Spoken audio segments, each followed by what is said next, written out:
We demand that the necessary steps are taken to ensure this will not happen again. We have 3 more votes this year, not mentioning the many more votes we have in the future. You closed polling places. You denied people the right to, you denied proper ballots. You made sure that many people had to choose between voting or keeping their job. Then our recorder goes out and blames the voters for this. How dare you blame us for this?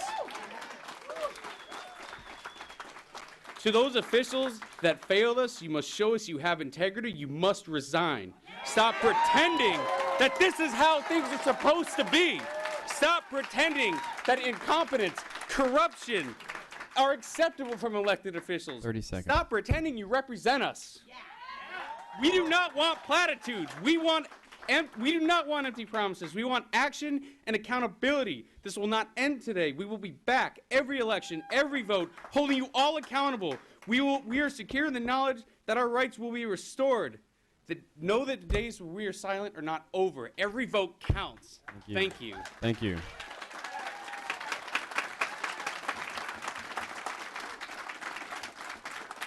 Thank you for your comments. The next individual wishing to speak. Is Kinsey Ramaklis, followed by Danny Robinson. Is Kinsey Ramaklis here? Thank you, sir. Your name for the record. Kinsey Ramaklis. I just have a few kind of things to bring to people's light. Over 38% of registered Arizonans voters identify as independents, and to deny them their right to vote in a presidential preference election, being the only closed primary in Arizona, seems kind of silly, especially when you consider the fact that I'm not sure when it was, but recently there was a voter registration data breach of over 191 million registered voters. Data is exposed, freely searchable on the internet. Using that information alone, anyone could go on to servicearizona.com and re-register them with a different party affiliation without their knowledge. And people's voter registrations have been changed across the country, and I feel like this is an issue that not a lot of people are talking about that much. I'm curious what would be the requirements to hold not a recount or revote, but extended voting with open registration and same-day primaries.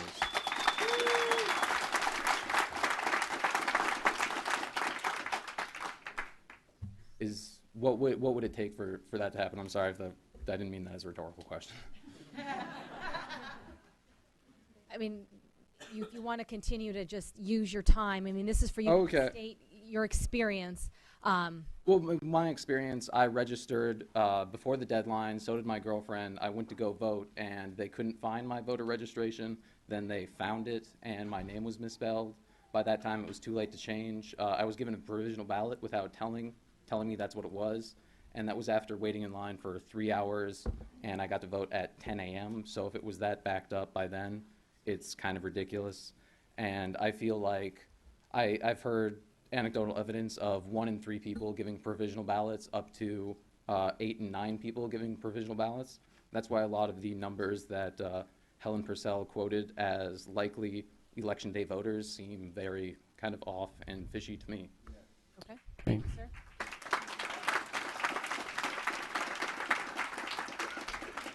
Okay. So is there any, I'm just curious, what would it take to hold extended voting? Because that's my real question for coming here. A policy discussion kind of outside necessarily having the public come here and testify. You use your 2 minutes. I greatly appreciate it. Madam Chair, It can was I just respond? Would you like to respond? Madam Chair, members, and those in the audience, and sir, there are a lot of different ways people think we should handle it. Some people think independents should be able to weigh in for Republican and Democratic and other choices. Some people don't. Some people think we should have an extended time. Some people think, you know, you should have been here for a little while. Some people think the fact that we have permanent early voting captures that extended time that folks might have. There are a variety of different positions on that, which is why it's difficult to have a one-on-one conversation. That's a conversation we're going to have. I'm just curious how inconvenient You got to address the chair, I know. voting. Members, when you do come up to the podium, just so we keep the protocol, it's to the chair and then each individual member. So please continue. Oh, I'm just curious. It seems like voting is trying to make more and more inconvenient in the hopes that people don't vote. Madam Chair, Members, or audience, please. with all due respect, The reason why Pebble was set up, it used to be absentee, you had to have a reason you were going to be gone. Then we just opened it up to anyone to try to make it more convenient. Now, I think it's perfectly valid that we look for ways to make things more convenient. We will be exploring those. There are, like I said, a myriad of ways that that might look like. And that'll be a discussion that will be ongoing, and we invite you all to make your opinions known and to weigh in with your elected officials. But it can look a lot of different ways, so it's hard to have just a one-on-one within a 2-minute time frame to get to everybody else. No, I mean, that's fair, but it just seems like this discussion is going to be ongoing past will the be. point that past the point that this election is relevant. And it does matter now. Like, if you had the ability to put forth a extended voting period with same-day registrations and open primaries, it would pretty much change the country. Madam Chair, people in the audience, Mr. yes, Representative there's nothing we can do about what the election that just occurred. Obviously, we're trying to explore what the problems were. We can't go back and sort of retroactively give people extended time. That would be a violation of other issues that the Supreme Court's ruled on in the past. Listen, audience, I called this hearing so that you had an opportunity to engage and be on the record. Work with me. We need to make sure this is structured and timely so we can get to as many people, all of the people possible. This is for you, and so let's use this in a timely fashion. I mean, And your comments are important and noted, and we do appreciate them. Thank you, sir. Thank you. The next individual wishing to speak, and then the next one in the queue, please. The next one is Danny Robinson, followed by Dean Palmer. Mr. Robinson. Is Danny Robinson here? Okay. Right where? I'm not seeing.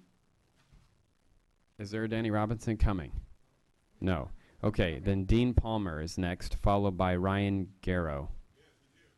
Who is here? Okay, Dean Palmer is up, followed by Ryan Garrow, or Jarrow. Oh, okay. Are you the next one in the queue? Okay, you'll. I'm Danny Robinson. Okay. I just, if you couldn't don't mind get stepping in. down. Excellent, sir. Thanks for joining us. You'll have 2 minutes, and I just want to make sure you get all of them, so we won't start until you're ready. And then Mr. Okay, sir, please. Thank you for letting me talk. My name's Absolutely. Danny Robinson. It's very personal for me why I'm up here speaking. It's for my daughter in Tucson. She has 2 kids. She's going to school. She works all she can. And she took out the time from her day to go vote, and she stood in line for hours and finally got close to there, and they told her that her vote wasn't going to count.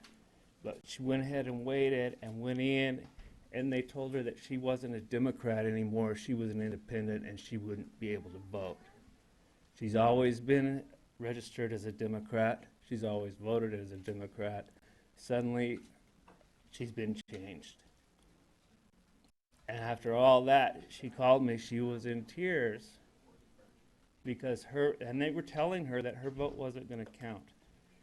And one of the facts she was very upset about also was that they called the election before even a very small percentage of people had their votes in that were waiting in line. And they were coming out and telling the people that were standing in line that your vote is not going to count. The election has been called.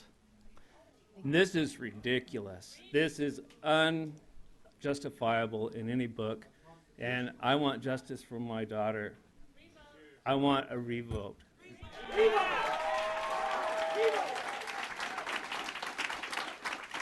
And I might add that I'm an independent. And I didn't realize I didn't get to vote until my wife and my other daughter got their mail-in ballots, which I normally get. And I went and checked it out and found out that through my own not knowing, which I really don't have an excuse for, I thought that an independent could pick who they wanted to support in the election and get to vote in the primary. And I didn't get to do it, so I don't feel good about that. But really, I'm here for my daughter, Adelina. Thank you, sir. Thank you. Madam Chair, I know there'll be a number of folks who think we should scrap what just happened and redo it. It is not that simple. If we do that, it disenfranchises a lot of people who did vote, and then we're all in all kinds of other legal water. So there's No, that's not that is that is audience. Madam we Chair. We have a way where we got to keep it a structured communication. Representative Mesnard. Madam Chair, we will explore everything, but I just want you to be aware of what legal parameters we must work within. I mean, just being honest with you. I don't want to get somebody's hopes up that we can just snap our fingers and redo things. It does not work that way, but we will explore every possibility and try to come to the best decision we can as an elected body. Sir, thank you so much for coming. Please. I'm sorry, Madam Chair, 1 second. I'm sorry, who are you? Yeah. Mr. Palmer, okay. Just trying to keep track. Followed by Ryan Jarrow. Okay, Mr. Jarrett, please get in the queue. Mr. Palmer, please go. Sweet, yeah, Glendale, Arizona. I'm a veteran Air Force and was out there in Glendale. We had 2 places, and I think before I kind of launch onto, what my experiences were, I think that, there is an opportunity for discourse. I mean, I know we've got our time, our 2 or 3 minutes or whatever it is, but I think it's fair and it's an opportunity if we ask you all a question. I think it is within your right and probably even your responsibility at this point, considering the circumstances. Maybe you could take the opportunity to respond to us for a simple question. And I'll throw in there with a revote. I'll say, you know what? I understand the parameters you got to work in, and I think the folks that set this stuff up understood the parameters too. So I think that y'all can work just as hard for us as you can for the 1%, okay? So, that being said, okay, my experience down there at my voting place, it was tough. There were people up there, the elderly, the wheelchairs, canes like myself, and we're outside in the heat. There's no place to sit. They were out of provisional ballots at 7 a.m., and I've done my time volunteering. And I'm telling the guys, hey, you might want to send your guy down, or girl, and get some, because this looks like it's a pig in a poke. You can't do it. They don't want to be involved. So the problem I had was I'm standing there, and thank goodness I've got one of these things that folds out in a little tripod. I can sit. But so many people couldn't. They wheeled up there. Then on came the sprinklers. And the folks that were in the wheelchairs and this type of thing, they got hosed. And there was no parking. And people could not do it. And there were tons of people like myself that had to turn around, people that were crying, people that were in pain. They could not handle the wait times, and they left. Americans with Disabilities Act, we'd like a little consideration. Thanks, brother. Madam Chair. Thanks again. Thank you, sir. Representative Larkin. Madam Chair, Mr. Palmer. Yeah. We need you back at the microphone. Yeah, if you just don't I- mind coming back to the mic for just a second. Sorry. I think we have a question. Thank you, sir. Yeah, no problem. I just want to apologize for your experience, sir. And this is why I believe that we shouldn't have outlawed ballot collecting for these very Couldn't agree more. reasons. Absolutely. Absolutely. And Jonathan, is that you? Yes. Or you can. We should not have made ballot collecting a felony for these very reasons. Round of applause. Yeah. Thank you, brother. Very important. Thanks, you guys. Thank you, sir. Thank you, sir. Okay, the next individual wishing to speak. Thank you so much, sir, for coming down. The next one, up to the microphone is Ryan Jarrow, followed by the Reverend Jarrett Maupin. You, audience, we want to make sure everybody has an opportunity. We're going to extend that to everybody here. The faster we get through it, the more people go. Sir. Okay. Well, we'll start off. My name is actually Ryan Giro. It's a common mistake. No big deal. Sorry about that. Oh, no, it's perfectly fine. Perfectly fine. Okay, so I think it's safe to say we are all here for the same purpose, democracy. It's what makes our country great. It's what allows us to essentially decide how we are to be governed. I'm going to start off also by saying that the disenfranchisement laws here in the state I find completely despicable in regards to not only people who are intertwined in the criminal justice system, but also for the people who are registered independents. I mean, I'm looking at the figures here from last year. 124,847 people could not vote because they are a part of the criminal justice system, and that's including people who are currently incarcerated. Now, of that, 82,204 of those people are out walking the streets doing, whatever they have to do to survive, whether it's, working or whatever it is they have to do. And 82,000 of those people are paying taxes and cannot vote. That is absolutely disgusting, and my heart weeps for democracy when people are completely disenfranchised from voting. And so I would like to also call for a revote. I understand there are things that have to be done in order to make that happen, but that to me seems to be the most logical way to do it. And in order to make it the most democratic possible, we need to allow same-day registration. We need to allow all those who have been disenfranchised to vote regardless of their personal situation. I myself am among one of those people who were disenfranchised before I was even able to register. So I stand here and say, let me vote, let my voice be heard. Excellent. Thank you so much, sir. The next individual wishing to speak. We're going to respect everybody who wants to come to the podium to speak. The next individual wishing to speak. Was Reverend Jarrett Maupin. Is he here? I know there's a delay out in the hallway. Okay.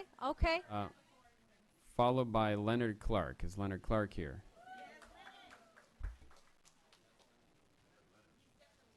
I hear from Leonard. Okay. And after Leonard will be Brandy Fled.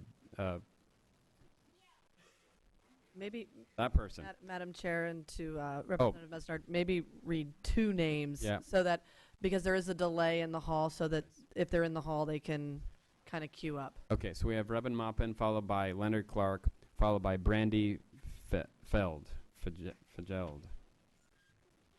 Reverend. Please, Madam Chair, committee members, let me first say that what got us here happened years ago when a Republican-controlled Congress decided to gut the Voting Rights Act and not reauthorize it. Subsequently, the Supreme Court decided that states like Arizona were no longer subject to preclearance, so we can make arbitrary election rules and changes as we see fit, even though we have a long history of voter suppression and discrimination in this state. What happened on Election Day, I'm not excusing it, but we have to look at what is going to happen now. Will there be a new election for people that did not vote in the presidential preference? Absolutely not. Is the recorder going to resign? Absolutely not. Are any of you calling for a criminal probe or asking for her to be criminally charged? No, that's not what's happening. So we have to deal with what we're handed. What happened to voters was terrible. There's no excusing it. But since the recorder isn't leaving unless she's voted out on Election Day or is reelected on Election Day, we have to work with the person who's in that office. So I'm interested in what Representative Mesnar said just a few minutes ago. If you missed it, you should have been listening. Where do we go from here with respect to elections? I met with her the day after this happened to make sure that this wouldn't happen again to people in my community. I, too, stood in line with folks at the South Phoenix Community Center, Central and Alta Vista, who waited hours and hours in line in order to vote. When I met with the recorder, we made it very clear. I was angry. I went in there to slay Goliath. But what I found were two women who admitted that they made a mistake and didn't want it to happen again. So some of the things we got them to agree to do was a 300% increase in polling places, 724 locations, one for every precinct in the county, in addition to any African-American churches, and I think they would agree any other churches that want to be polling places, allowed to come in and be polling places. So now we may even have multiple locations in individual precincts. All new electronic voter rolls will replace existing machines. An increased number of poll workers and extra voting machines, public information campaign, the formation of a minority advisory board to review and monitor the elections and give input before and after they happen, and a commitment from county elections leadership, further educate the public and make sure we know what it means to be an independent or a Democrat or a Republican with respect to this. We know we need law changes so independents can participate. We know that perhaps we need a new county recorder. We know that there's a lot of reforms that need to take place. We know that the Voting Rights Act needs to be restored and enforced. Reverend. But until that happens, we have to work within the framework that we have here. There will be no Department of Justice investigation. We know that as well. And so, I urge everyone to work with the county, the recorder, and try to move forward with what we can do to make sure this doesn't happen again. Thank you for your testimony. Thank you, Representative. Thank you. Next individual wishing to speak. Okay, next individual is Leonard Clark. Leonard Clark, followed by Brandy Feld, and followed by Redeem Robinson. And Madam Chair, just Audience, please. at 1:30 today, we do have to go to the floor.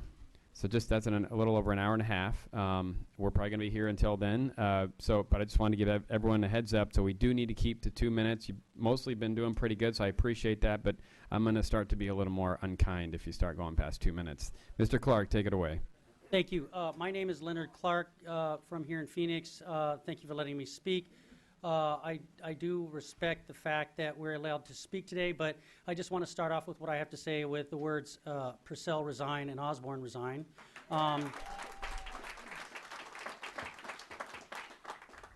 It's like, you know, instead of the boy who cried wolf, it's the two ladies are crying wolf all the time. I'm not going to fall for it this time.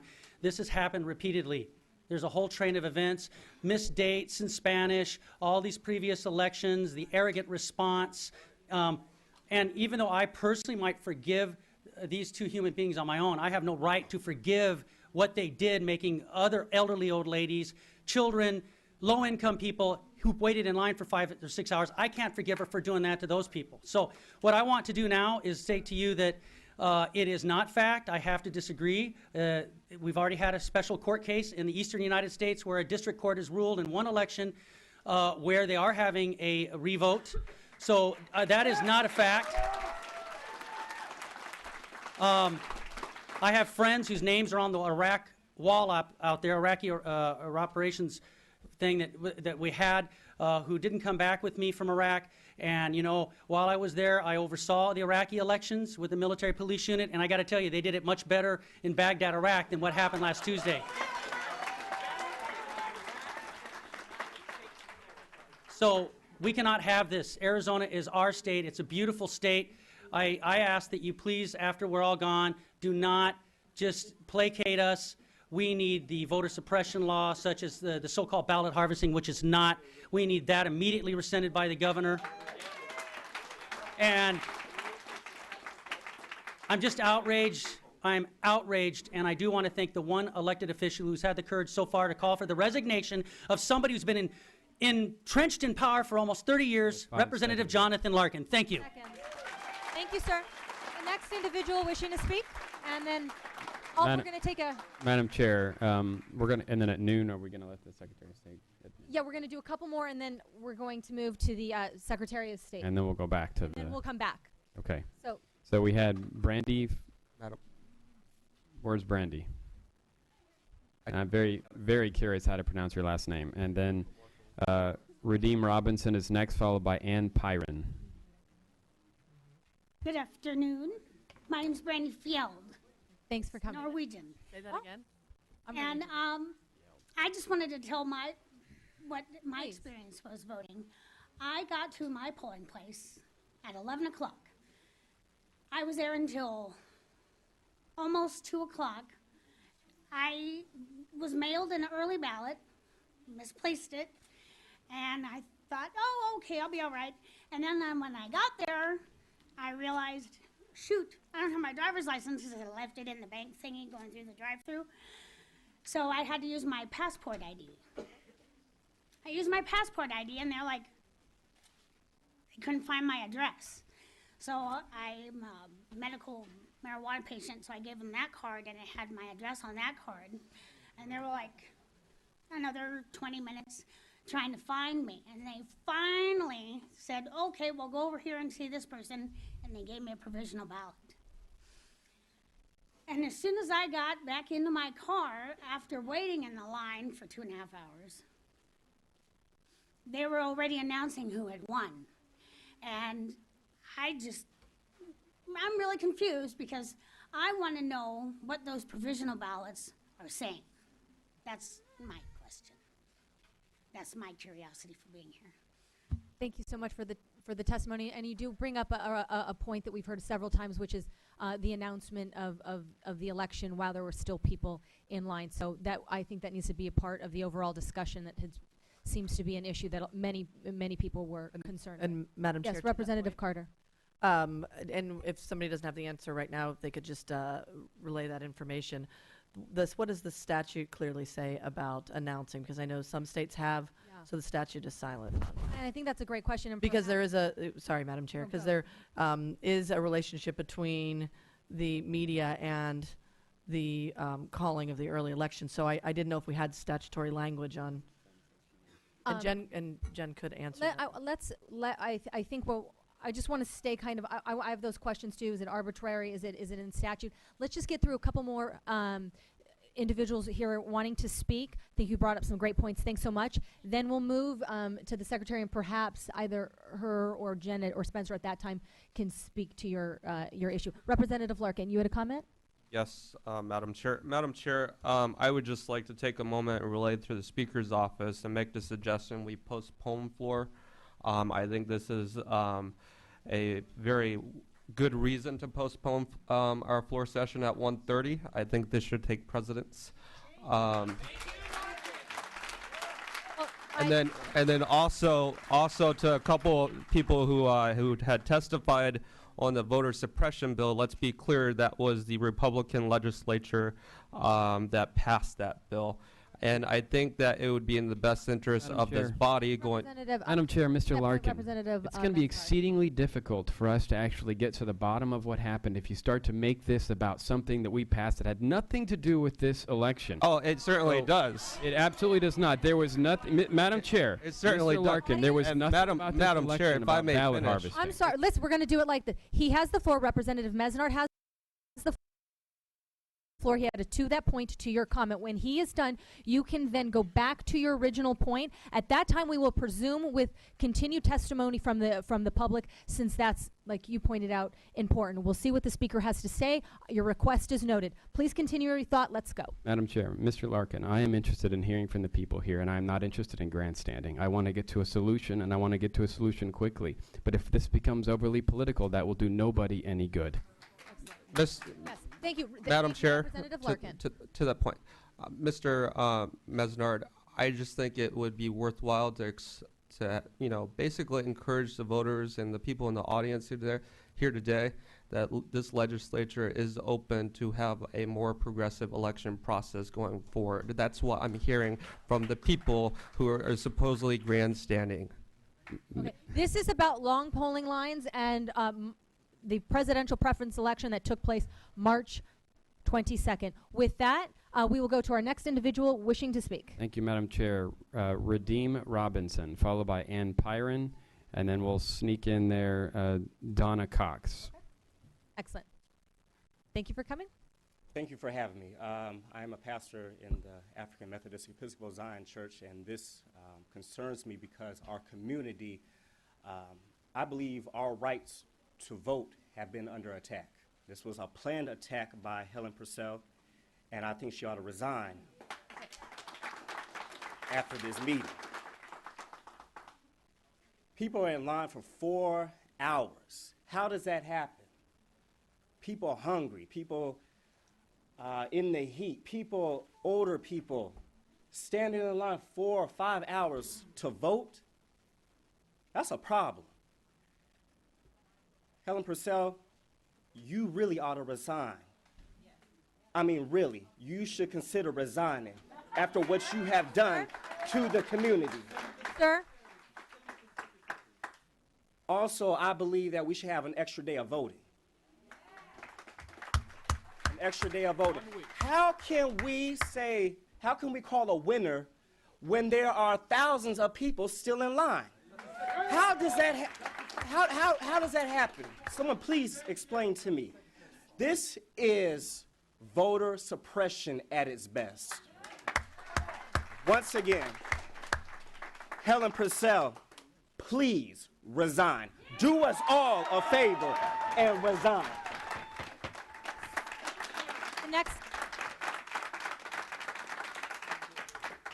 The next individual wishing to speak. Is Ann Pyron, followed by Donna Cox. Ann Pyron here, committee chair, members. I represent the League of Women Voters of the state of Arizona. The League of Women Voters of Arizona believes that all eligible citizens have a right to vote with a responsibility to be informed about the voting process, the issues, and the candidates. However, the primary responsibility for ensuring that the voting process is easily accessible to all, with no barriers to voting, lies with those public officials in charge of elections.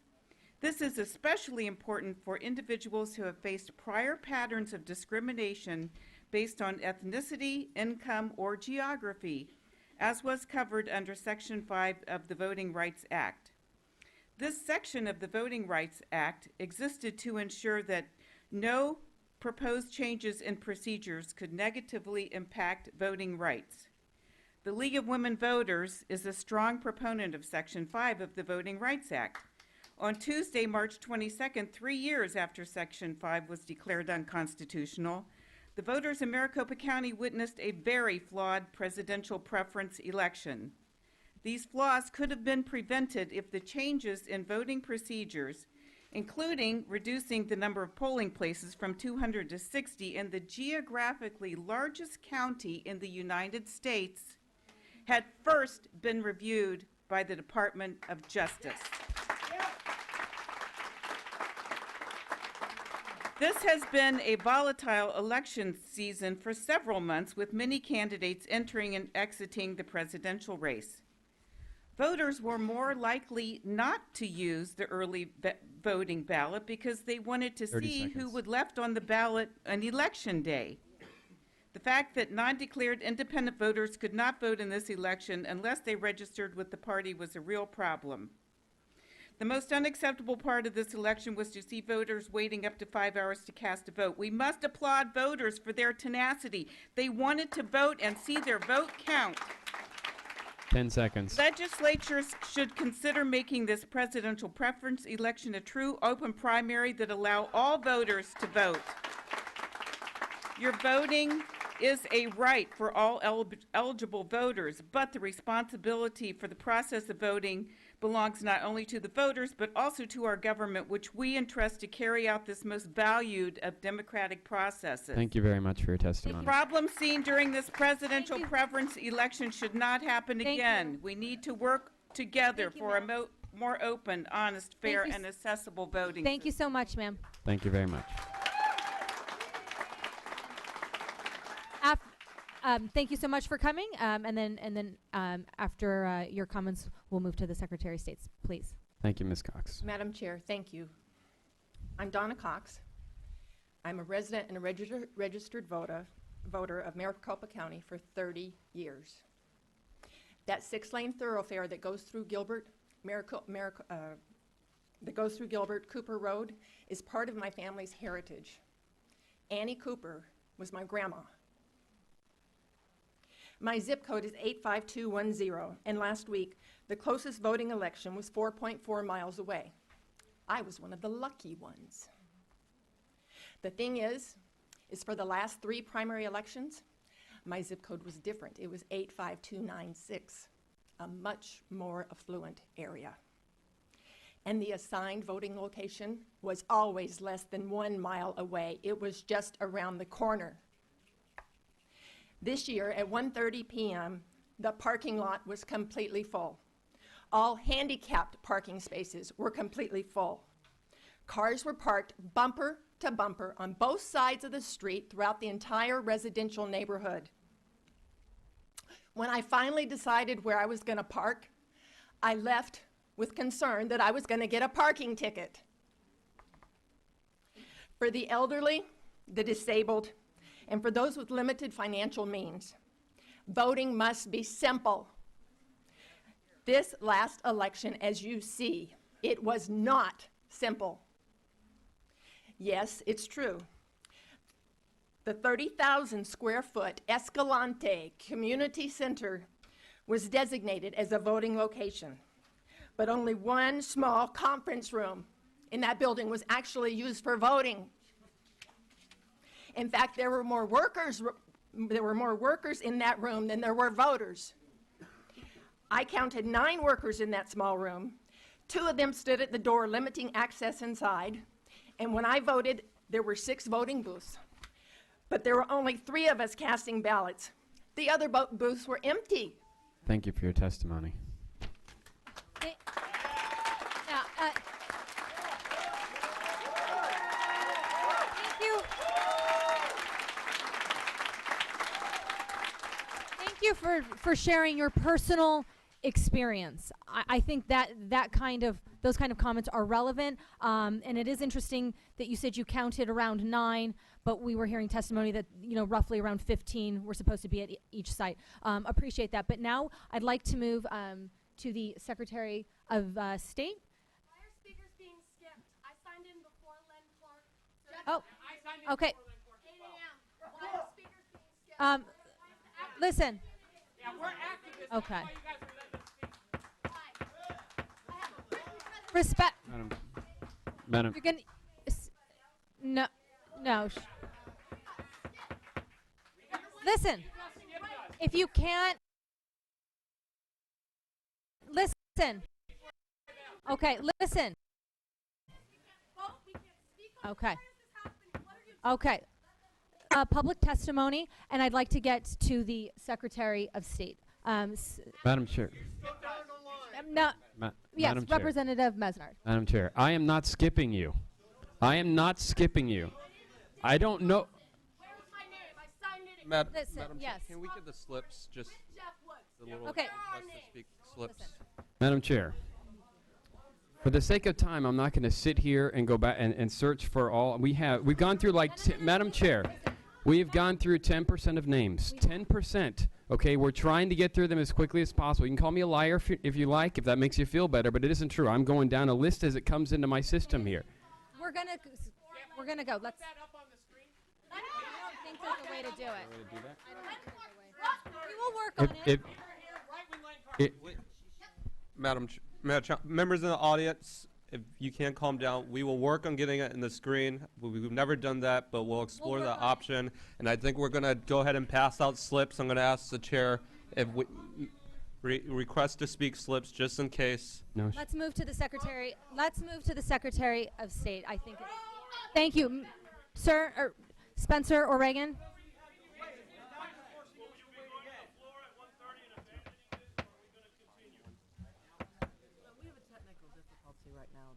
I'm waiting for the speaker to make that decision, and I can't make the decision.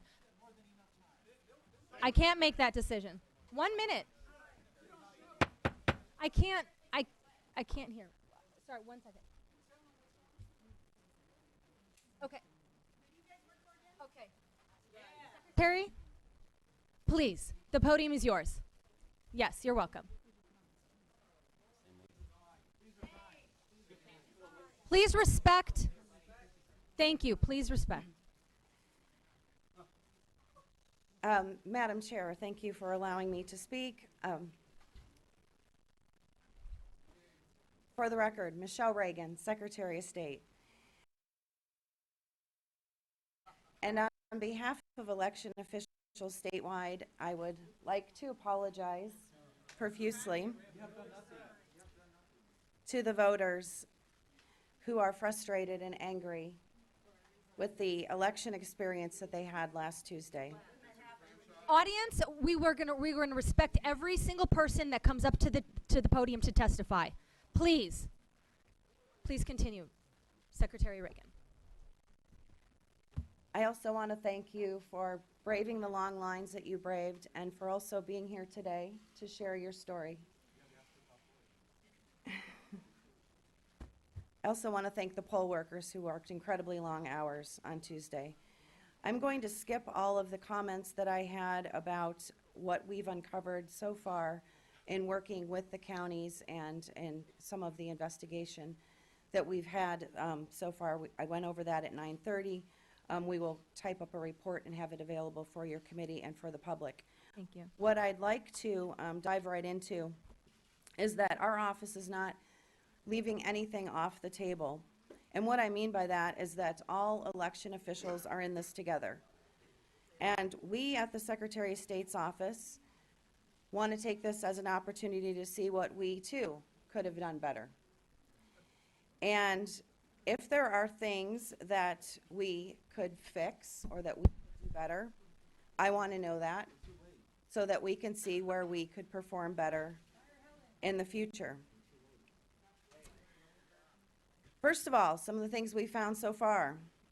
One of our polling place locators online was not working consistently. We have 2 polling place sites. One is on the Secretary of State's website. One was on a third-party site called VoterView. That was not working. We are taking steps right now to make sure that is working by the May 17th election. I'm going to go through this really quickly. Again, I will have this typed up in a report for you. Second, if voters tried to confirm their registration status on the site VoterView and they entered their driver's license number in lowercase, the system was hard-coded and it wouldn't accept lowercase letters. Completely unacceptable. I know that happened to some of the folks that are in the room today. Our vendor worked all night to fix that on Thursday night. Again, not timely for the election. We didn't discover it until after the election. We apologize for that. And we tested it this weekend. We'll be testing it again this week to make sure that that does not happen again. Third, for future elections, our office needs a dedicated phone line into all counties. This is something that was very hard to deal with on the day of the election. We took over 2,000 calls into our office on Election Day from frustrated voters. They don't call when they're happy on Election Day. Many of those we were able to serve. We pulled people from our accounting office, from our library division, and we were able to get as many of those calls handled as we could. However, a few needed to be routed into the county, and not just Maricopa County, by the way, other counties as well. And we had to get in the queue, get those voters in the queue along with everybody else. And we would like, and we will be working with getting dedicated phone lines into the counties. Fourth, as been mentioned, and we are aware of this, our election night reporting software on our front page shows a bar graph of the exact precincts that are being reported as they come in. That worked on the front page. However, if you were to, as a voter, go on to and break it down into the county level, you probably noticed where it said Maricopa County, 8 out of 8 precincts reported, 100%. Probably very frustrating if you were standing in line and had not cast a ballot yet. In addition, you had the AP calling races. So you found out who was already projected to win, and you were still hours away from walking into the polling site. I heard several people ask, why does this happen? Twofold. One is that the AP called the races, so I'm not going to take responsibility for that. I will take responsibility for the fact that our website said 100% precincts reporting, and that will be fixed. No, that is not why they called it. They called it because they were doing math. And, well, Audience, thank you. Thank you. You guys have been doing much better, so that's great. Let's let going forward, I applaud you for having this meeting today, and we want to continue hearing directly from voters that were at the polls that day, because that is where we are getting, and we want to, that is where we're getting the best information that we're getting. We're going to be hosting a series of public meetings. We will be announcing the date and times of those meetings later this week. They will be bipartisan meetings. We expect those meetings to be one in the Maryvale area, one in South Phoenix, one in the Tempe, South Scottsdale area, and one in the Gilbert area, because these were the areas that were the hardest hit and had the most frustration. Audience. We're open to suggestions. Audience, thank you. In addition, we have developed a mobile map geolocator where people will be able to, in the future, be able to see on their phone when they pull up what polling places are the closest to them.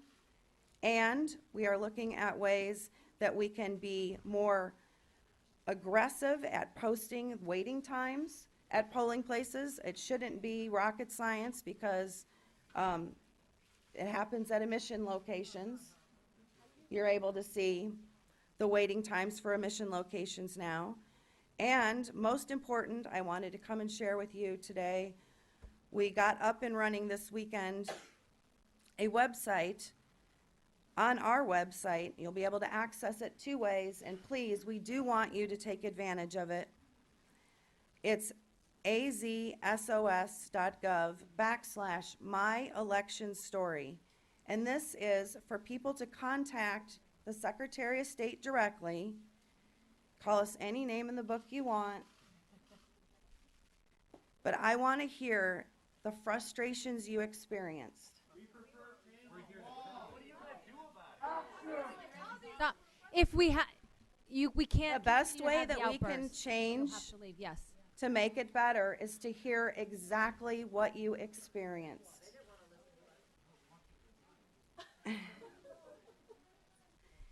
You can also access that through the email myelectionstory@azsos.gov. As I mentioned, we've been in contact with over 2,000 voters, and that is where we're getting the majority of our best information so that we can make this better with all of the counties and make sure that this never happens to voters again. So with that, I'm able to answer committee questions, and again, I thank you for your time. And I am going to stick around after this as long as I can so I can continue hearing from the people who showed up today. Thank you so much, Secretary Reagan. I appreciate your time and your commitment to this issue. Representative Mesnard, you did? Okay. Representative Larkin? Thank you, Madam Chair. Madam Secretary? What? I've been called every name, so anything's fine. Miss Reagan. You know, I think a very difficult thing for me right now, and there is a question here just to let the committee know, is you're saying that there's so much effort being put forth from your office into, you know, voter engagement and making sure we have a nice, clean process here in the state. However, we have SB 1516 coming to the Cal today, which is basically a dark money bill. How can you Madam Chair, how can you to stand that up point, here today? Representative Mesnard, to that. Mr. Larkin, I am going to say it again. No. Stop. Listen, this is your forum, but we can't continue to have outbursts, otherwise you have to leave. Let Representative Mesnard, who has it to that point, to Representative Larkin. It's a You bet I'm interrupting. Madam Chair, the reason I'm interrupting is because this, Stop. Madam Hold on. Chair, Yeah, those who have outbursts are going to have to leave. these conversations are just, these up here will be injecting politics into something. I'm here to listen to you all. I don't really care what To he that has to point, say. these are conversations that are never had or never listened to down here at this Capitol. That's not right. That's not right. Madam Chair, Mr. Larkin, that's not remotely. Madam Chair, Mr. Larkin, you tell me how that bill relates to this issue, and then we'll listen to you. Because this is a voter suppression matter, Mr. Mesnard. All right. Members, this is your forum. Let's get through it. We have a lot of people who want to testify, and that's important. Senator Reagan said she wants to listen, as do all of we. We have to stay organized. Representative Larkin, excuse me. Did did you have a question, and have you Yes. finished it? Yeah, And are you I waiting for do her have a response? question. My question was, how can the voters trust that the Secretary of State's office is acting in their best interest when we are pushing such policies like 1516 down here?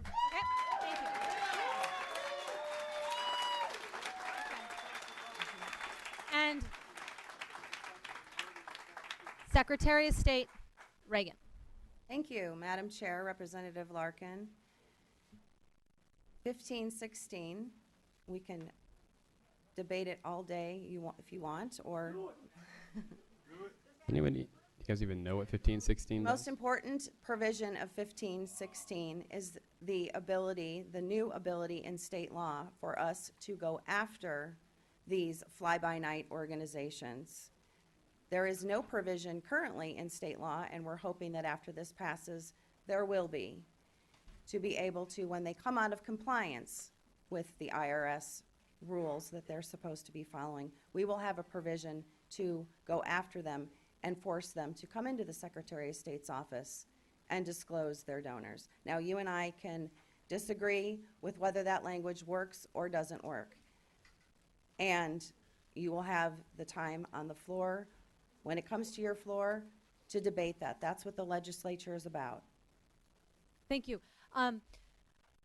Madam Secretary, and maybe Spencer, this is a question for you, but Representative Carter had a good question about, I wanted to get back to that since I kind of put you on the back burner there. Can you speak to, is it a decision or is there statute relating to when an election is called? Is that, and then you To take that point, I received information in 16-551C, we cannot release information until 8 p.m. So, Yes. Madam Chair, Representative Carter, this actually came up on election night. We were sitting there saying, and quote, how can we release the election results when there's people still in line? And so what do? We look at statute. The Secretary of State's office is bound to follow the law as it's written. And so, in no event shall partial or complete tallies of the election board be released or divulged before all precincts have reported, or 1 hour after the closing of the polls on election day, whichever occurs first. So we said, okay, shall we send out a notice to all the counties to say, don't post anything on your websites? Because then the question became, what's to stop the counties from posting something on their websites? The press could go and add up everything from all 15 counties and get the same thing as if we hadn't posted anything. However, we lack the statutory authority to direct counties to do or not do that. So we went ahead and posted it. Representative Wenninger. Yes, and just very quick, Madam Secretary, I appreciate that, and I'm definitely and am in favor of changing that somehow to give you the flexibility to And wait. Madam Chair, Representative Wenninger, we will follow, obviously, whatever the legislature decides on that matter. Thank you. And then offline, we don't have to get into this now, but I know that your office and the county and MVD, we have to get to the bottom of, is there a breakdown in that communication? Are people being disenfranchised because their registration status was changed? I've heard anecdotal evidence from both parties, and so we just have to get absolute clarity on that and what we have to do proactively going forward to make sure that never happens again. And I know you guys have been working hard on this too. Madam Secretary. Madam Chair, Representative Wenninger, yes, we have been working on that extensively. In fact, this was something that I know happens, and I know in office, one of my employees was registered as a particular party, went to go vote. I don't want to divulge his personal details, and it happened to him. So we know it happened. And we'll get to that in a second. we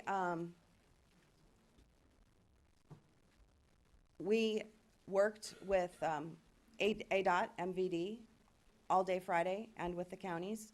This entire weekend, all day Saturday, all day Sunday, our elections team was doing cross-checking of paper voter registration forms to see and try to pinpoint exactly which are the files that we believe were possibly affected. We do not have, obviously, a complete report or anywhere near a complete report on that. But what's most important right now to our office and to the county recorders is making sure that the people that cast provisional ballots or had to cast provisional ballots, that those are among the first ones that are being cross-checked. Because if those were votes that should count, they need to be counted. So that is our priority right now. Thank you. Representative, okay. Madam Secretary, this is kind of new information for me. Do we know, has this happened in previous elections, or is this a new occurrence? Maybe if you wanted to speak to that. Because this particular issue, this is kind of like the first I've heard of it. Exactly. Yeah. Madam Chair, we've heard this. It appears that we've heard complaints of this before, but never to the level that we've heard it to this election. So we are going to be going back and investigating, is this a new phenomenon? Was this something, was a process changed recently that wasn't from before? Or was it, what exactly? Is it something that has been changed? Was it a process that was changed? Was it a system that was changed? Or was it just because there was more people that were switching and more interest in this presidential preference election? Those are questions that we cannot answer right now because our priority is making sure that we're concentrating and cross-checking on people's provisional ballots and those that cast provisionals first. Thank you, Madam Secretary. Was there Representative Clark? Thank you, Madam Secretary, Madam Chair, for coming down here to speak to us. I'm happy to see you at the Elections Committee. I've not seen you at the Elections Committee yet. So it's good to have you here. I have questions for you about budgeting. So in the 2016 budget, voted in 2015, it was appropriated $4.4 million for your office. When you take away the special programs you had for elections night reporting system, upgrading that, and campaign finance database, upgrading that, that totaled close to $600,000. And then your staff, that left $2.6 million for the PPE. Now the counties reported when we passed that budget last year that this amount of spending resulted in a cost shift for the counties, such that the counties, who are required to run this vote, had to find the money elsewhere. So as that budget was being passed, did the leadership of the House or Senate or the governor, did you talk to them about this, what amounted to a budget reduction for polling places? Madam Secretary. Okay, thank you. Madam Chair, Representative Clark.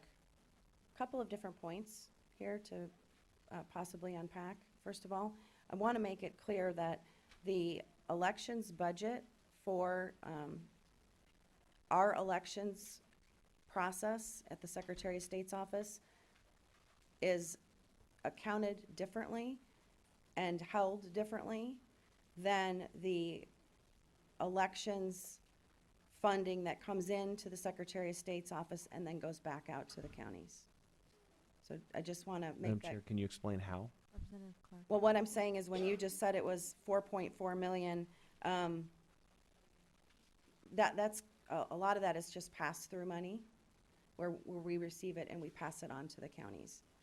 So I just want to be very clear. Our budget for what we consider election services at the Secretary of State's office is around 2.1 million. Okay. To do what we consider our stuff.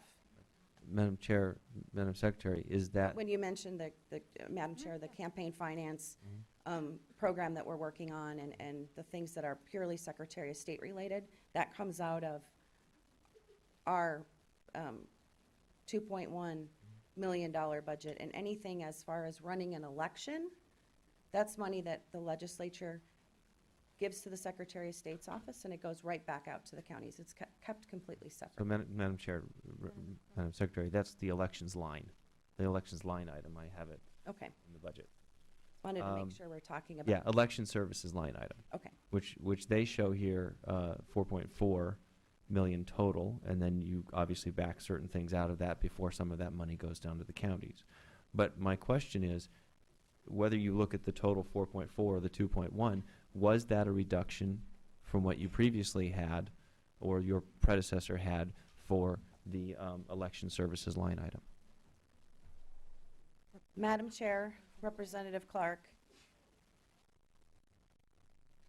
I believe it was the same as it was the year before. What I can, and I will double check on that, what I can offer you is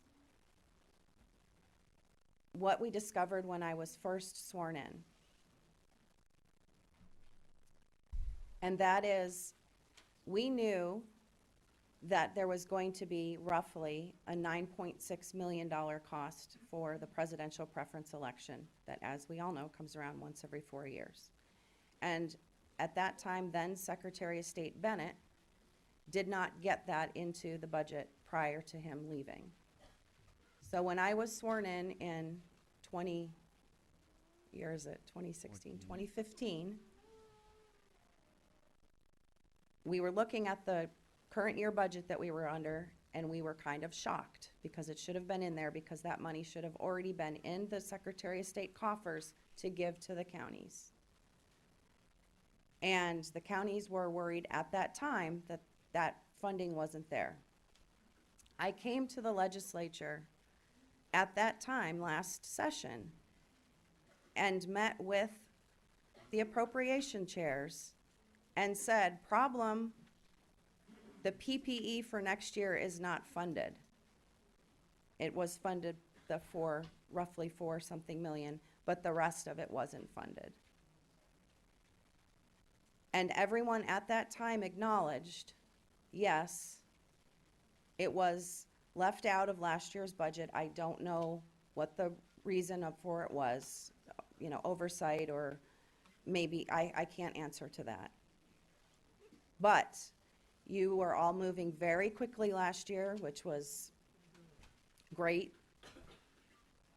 And the budget was nearly complete. And so at that time, leadership in the House and in the Senate and the governor's office said, we recognize this. Thank you for bringing it up. We will make sure it is a priority the following session.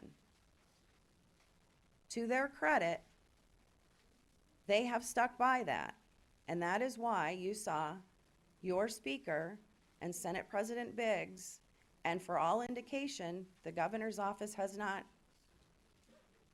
made anything else but the understanding that he was fine with the fact that the counties are owed this additional roughly $6 million. And you saw those bills being sponsored by your leadership. So that's just the history on this, on the funding. Now, what that compared to in prior years, I can't answer that without the budget books right in front of me. Madam Chair.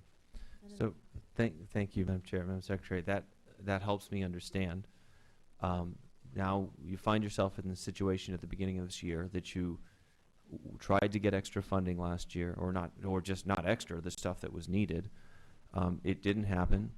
Leadership said, we're going to get it for you, but help me understand why it was bundled in a bill that seems to me like two separate issues, bundled with a bill that basically said, if you want this money this year, you also have to vote for this bill that will deny all future funding for state-run PPEs. So the parties will have to pay for them. And where they get that money, we don't know. You supported that bill, you did not, did you? So, Madam Chair, why are we conflating the two issues when you should just be funding the PPE? And Thank you.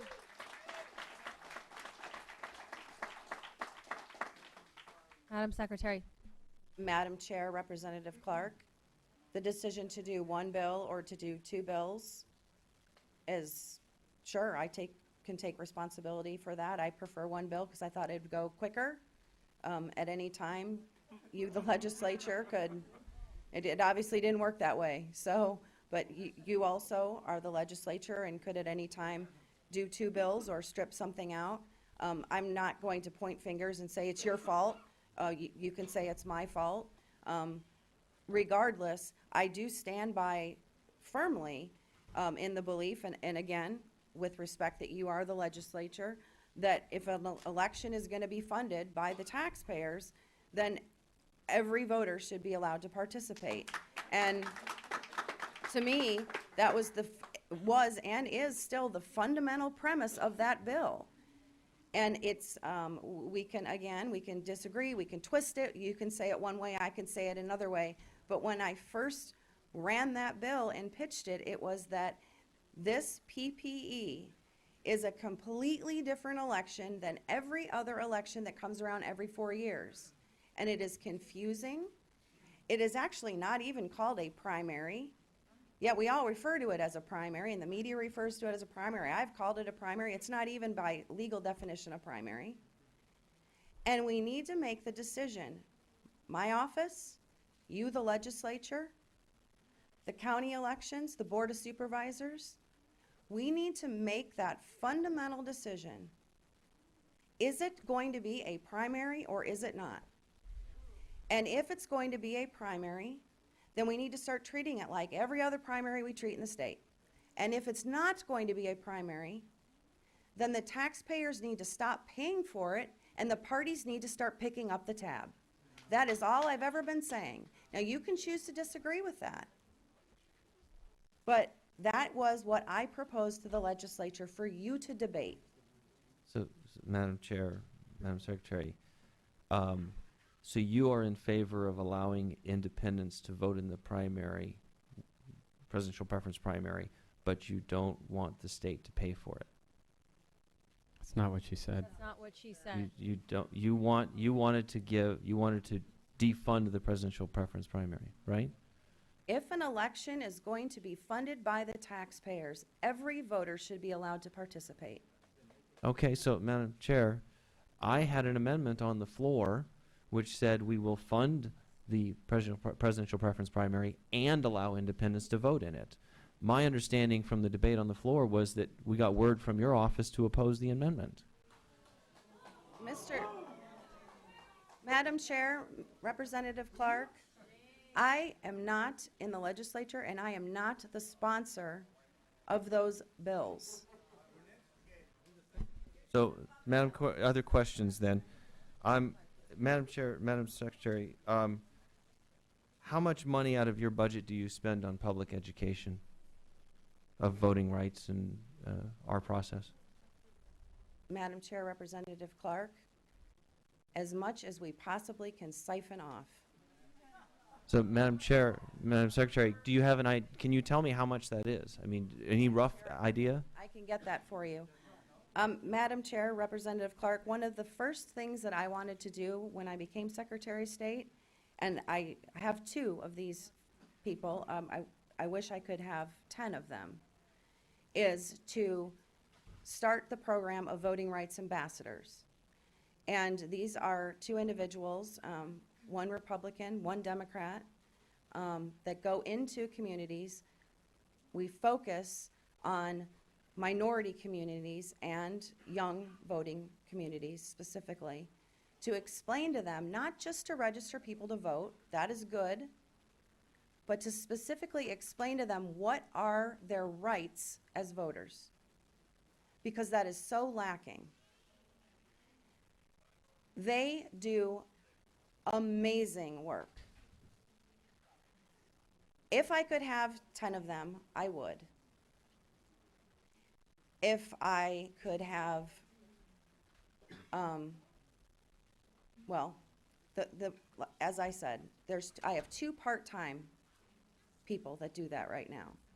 They were the only ones I could send out on election day to go and tell me what I'm doing, go and tell us what was happening at the polls. So those are the only dedicated sources that we have right now that are specifically for voter education. In addition, we did, and I'd be happy to share the results with you of this when we get it compiled and canvassed, and we haven't even attempted to do this yet. Madam Chair, but I'm sorry, Madam Secretary, Madam Chair, some of this conversation we can have with the Secretary when we don't have a whole group of people waiting here to speak. I'd really rather go back to hearing from the people. Madam Chair, I'm sorry, hold finish your comment. If it wasn't to the point. I mean, Madam Chair, we've gone through 10% of the names. We have a We've lot got we to should- get through the rest of the folks who came down here, maybe taking off work. We're supposed to go to the floor. All that's still happening. So if we don't get back, then we're not going to get to hear from people. We're going to recess for floor. I want to thank the Secretary for coming down. I thought that was wonderful. Not recessing now. We're not recessing. No, we're not recessing now, but we're going to have to for floor. We're going to continue to pick up with those wishing to speak. Madam Chair, to that point. Madam Secretary, did you have any closing comments or anything you wanted to leave us with or finish a thought, it looks like? Madam Chair, I just wanted to remind people, for the record, to visit my election story at azsos.gov. Thank you. Well, keep in mind that not everyone was able to be here today, and we do want to hear from everyone what actually happened in the polling places that day, because that's where we're getting some really, really, really good information that we can base changes on. So thank you. Madam Chair, is my line of questioning being shut down? No, but we want to make sure we get to the I public. who absolutely is understand that, listening. We have limited. but people want to know Clark. what happened at the Secretary of State's level. Clark. Representative Clark. We have the public here. They want to be engaged. I think you're right. Understanding and hearing about the experiences of the voters is going to be important when we craft and look at possible solutions. We have a limited amount of time. Again, Madam, I thank the Secretary for, if you have, If I have a closing comment then, if you're please, gonna shut me please do, down. because I'd like to get to the public testimony. You know what, Madam Chair, thank you, Madam Secretary, for answering my questions. You're right. People do want to know, and we want to hear from them. They also want to know and understand that in a state with an incredibly confusing primary system where you can vote on this state, but you can't vote on this state, why is it that the Secretary of State does not have a larger line item for educating the public? Why has the Secretary of State not been down here advocating for more funding from the legislature? I haven't heard about it in this budget year. I never saw her last budget year. Why? I heard the Secretary of State say at her press conference that she does not have power to force the counties to put in more polling places, but you've got the power of the pulpit, and you were at a press conference the day before talking about what a great primary this was going to be. These are questions that I think we should be answering as well. So with that, I'll go ahead and yield. Thank you so much. And I would encourage then Representative Clark to go to the, it looks like town halls that the Secretary of State said she's going to be having, We'll which fill is a those in. wonderful opportunity to engage the public, and I know it's a bipartisan setup. So with that, we will move to Secretary, thank you so much for coming this morning, and we will move to the next one. Yeah, Madam thank you. Chair. Representative Clark. Representative Larkin?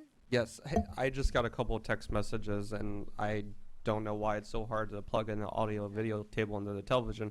However, I am being told that we are going out of order. I don't know if there's a system, something's going on with the system, but if there's perhaps a 14-year-old who could get an audio cable, I'm sure we could get on the TV.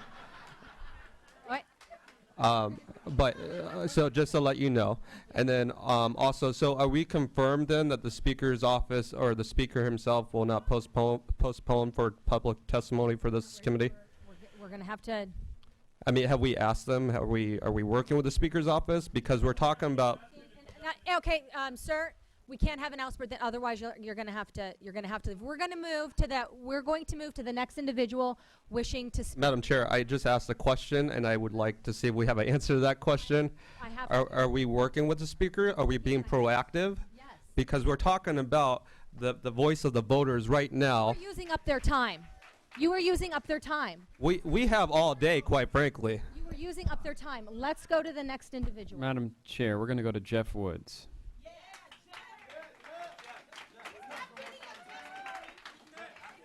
Yes, I do have video testimony. If you can please go to Phoenix Rising Media. Can you do that? Can you go to our Rising Phoenix Media on YouTube? Okay, so everyone here, please go to Rising Phoenix Media on YouTube. This has been documented. I got the beginning. I waited 6 hours and 15 minutes to vote. Okay, 45 minutes to park, 5.5 hours in line. We ordered pizza twice while waiting, okay? Everyone's calling out Michelle Regan and Helen Purcell, and that is totally justifiable. I want to call out one group in particular that should have known about this and alerted the public, the media, the mainstream corporate media in here.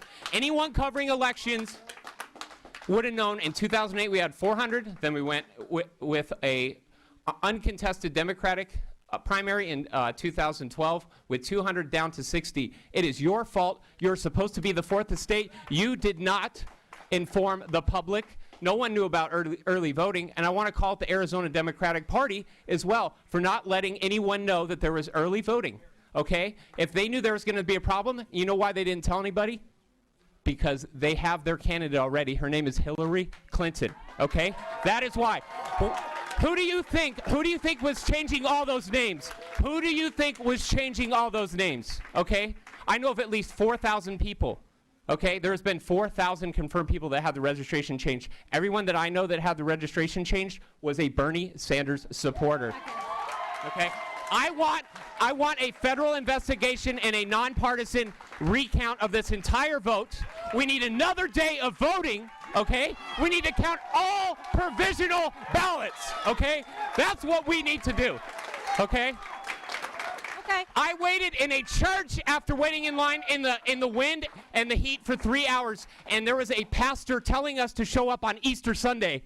There is supposed to be a separation of church and state. I expect you to rectify this issue. Thank you. Thank you, sir. Thank you, sir. The next individual wishing to speak. Is Di Dawson? Di Dawson. 2 minutes. 1 minute. Just Day wait Dawson. until you get to the microphone so we can. Just for something that doesn't matter yet, my name's Day Dawson. Great. Thanks for coming. I had 4 minutes written. I'm going to shorten it for you folks. You need to do that. Yes, sir. Thank you for giving me permission. We, the people, know that our electoral process has been corrupted. This is not some sort of conspiracy theory. This is not some sort of a sick joke, and this is perhaps especially true in Maricopa County. In 2012, the Spanish sample ballot in my district had the wrong date printed on the Spanish ballot and only on the Spanish ballot. In 2016, polling sites show a clear division at McDowell Road. This is especially disturbing because until the late 1960s, people of color were not allowed to live north of McDowell Road. Voter suppression was blatant in Maricopa County. The racially and economically oriented placement of polling sites is disgraceful. I hope that all of you have taken the time to look at a map and see how few polling places were available in South and Southwest Phoenix, south of McDowell Road. The fraudulent fiasco guised as a presidential primary on March 22nd, 2016 needs to be nullified, and constituents need to be allowed to vote. Some of us to re-vote. All who were not able to vote need to be recognized, and all votes need to be counted. Many petitions are currently circulating for an investigation of this atrocity and a re-vote on June 7th. Hundreds of thousands of signatures on over a dozen such petitions have been 30 created. seconds. Let that implore you. All right. I spent 5 hours in line. Pandering to the elite while neglecting the poor is a recipe for corruption, and we are a living example right here, right now. The corruption has become so established that it got comfortable. So comfortable that it got lazy. So lazy that you got caught.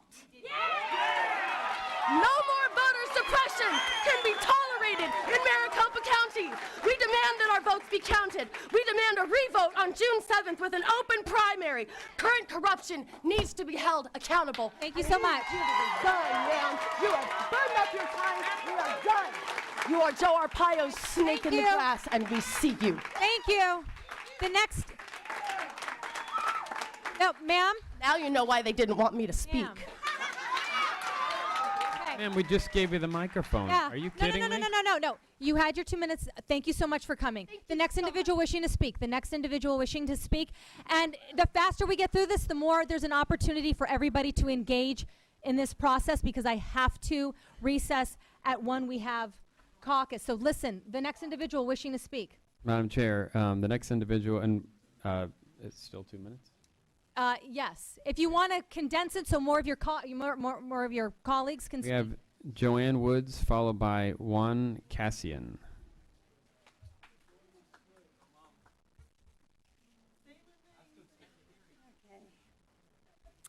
Okay, I'm Joanne Scott Woods. Welcome. I am an early ballot voter. How can I be assured my vote was counted? This voting period has us all questioning that. Please have a published number to confirm our early ballot votes as well as all of our votes as registered. I would also suggest that registered voters who have no record of voting in this election be sent mail-in ballots and also be given the option of going to a polling site during a 5-day window. Utah in 2008 had such a window. I do believe we need a statute of silence, as in this election and perhaps in previous. Winners have been called at 1% based on the early ballots casted, which also discourages voting, even in long lines. Thank you. Thank you. Thank you so much, ma'am. Okay, we'll go to Juan Cassian, and then Mr. Gallardo is here. So. We're gonna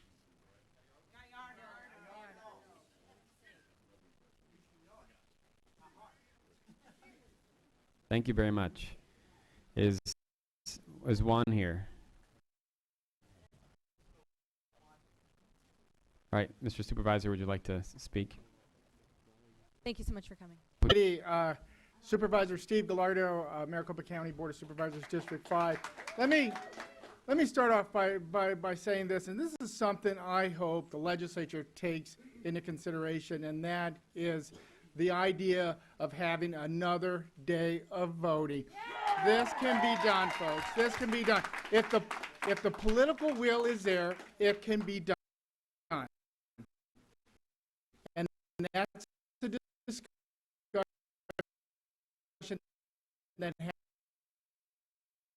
has to happen within the legislature, the governor's office. That is a discussion and something that should be done, how to move forward, because the fact is this, because I was out there at most of these polling places. I drove around as many as I could, and there were a number of people that were disenfranchised. There were. Bottom line. They did everything they were supposed to do. They registered to vote on time. They looked up to make it all the way up to the polling booth for a number of reasons. That alone, and the number of folks that were in that situation, I believe qualifies for. Folks, you listen to a lot of any of these bills I've introduced myself, sitting as a member of the legislature. I've introduced a bill back in 2000. Go forward with this plan. And I should have called a roll call Chair. vote, and that was the plan, was to Through call the for a chair. roll call. I'm sorry, Madam Chair, Representative, is to call for a roll call vote. But the discussion even started before that. We had brought up to the attention of the recorder's office that we did not have enough polling places. We needed additional polling places. My office was told, including myself, no, that was not going to happen. We were not going to bring in additional polling places. It was brought to the board that they were going to change, and they did. They changed the actual language on the agenda to say that it was these 60 polling places with the opening for additional polling places. We were told that they were going to have additional polling places. When the final list came out, Those additional polling places were not there. When we inquired, both not only myself, but another district inquired, we were told that, oh, no. With the media, I've talked to many people in the media. I talked to the political party, the Democratic Party. I talked to several folks about this. This was a big problem. I talked about it on the radio station. This was a problem. We saw it coming. And unfortunately, this election continued to move forward. We can fix this. Okay. But it takes big changes, and it comes from the legislature as well. We need education funding. I was part of the HAVA committee back in 2004 after the Bush v. Gore election. We had $47 million. A good number of that went into voter education. How much money has the state paid in terms of educating the voter? Not a nickel. Not a nickel. Nothing has been spent. So I think there's a lot we can do, and I look forward to working with the legislature to make sure that, one, that it never happens again, and two, that we have the laws in place to ensure that everyone has the constitutional right to vote. Madam Chair. Representative Weininger. I agree with you, and I look forward to working. I'll work with you personally on getting whatever problems we can get fixed. We have to be solutions-based, but with all due respect, to be specific, I mean, I listened. I turned the volume up a lot. There wasn't anybody who said no when they did the voice vote.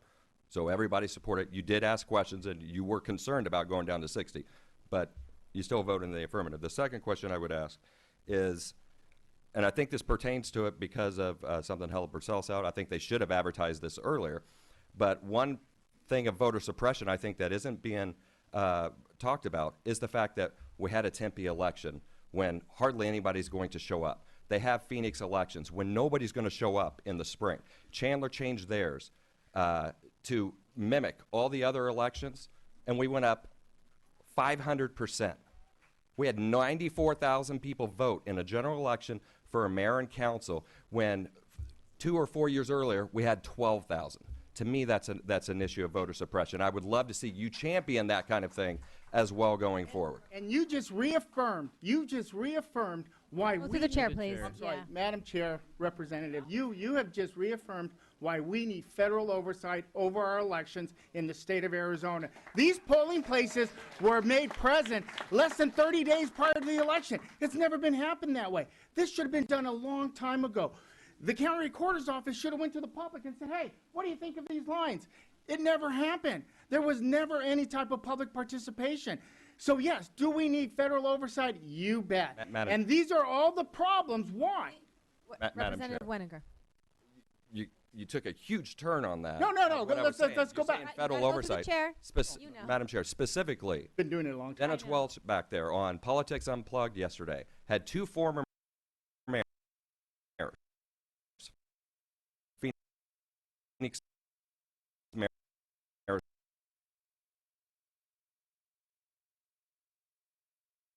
on there, who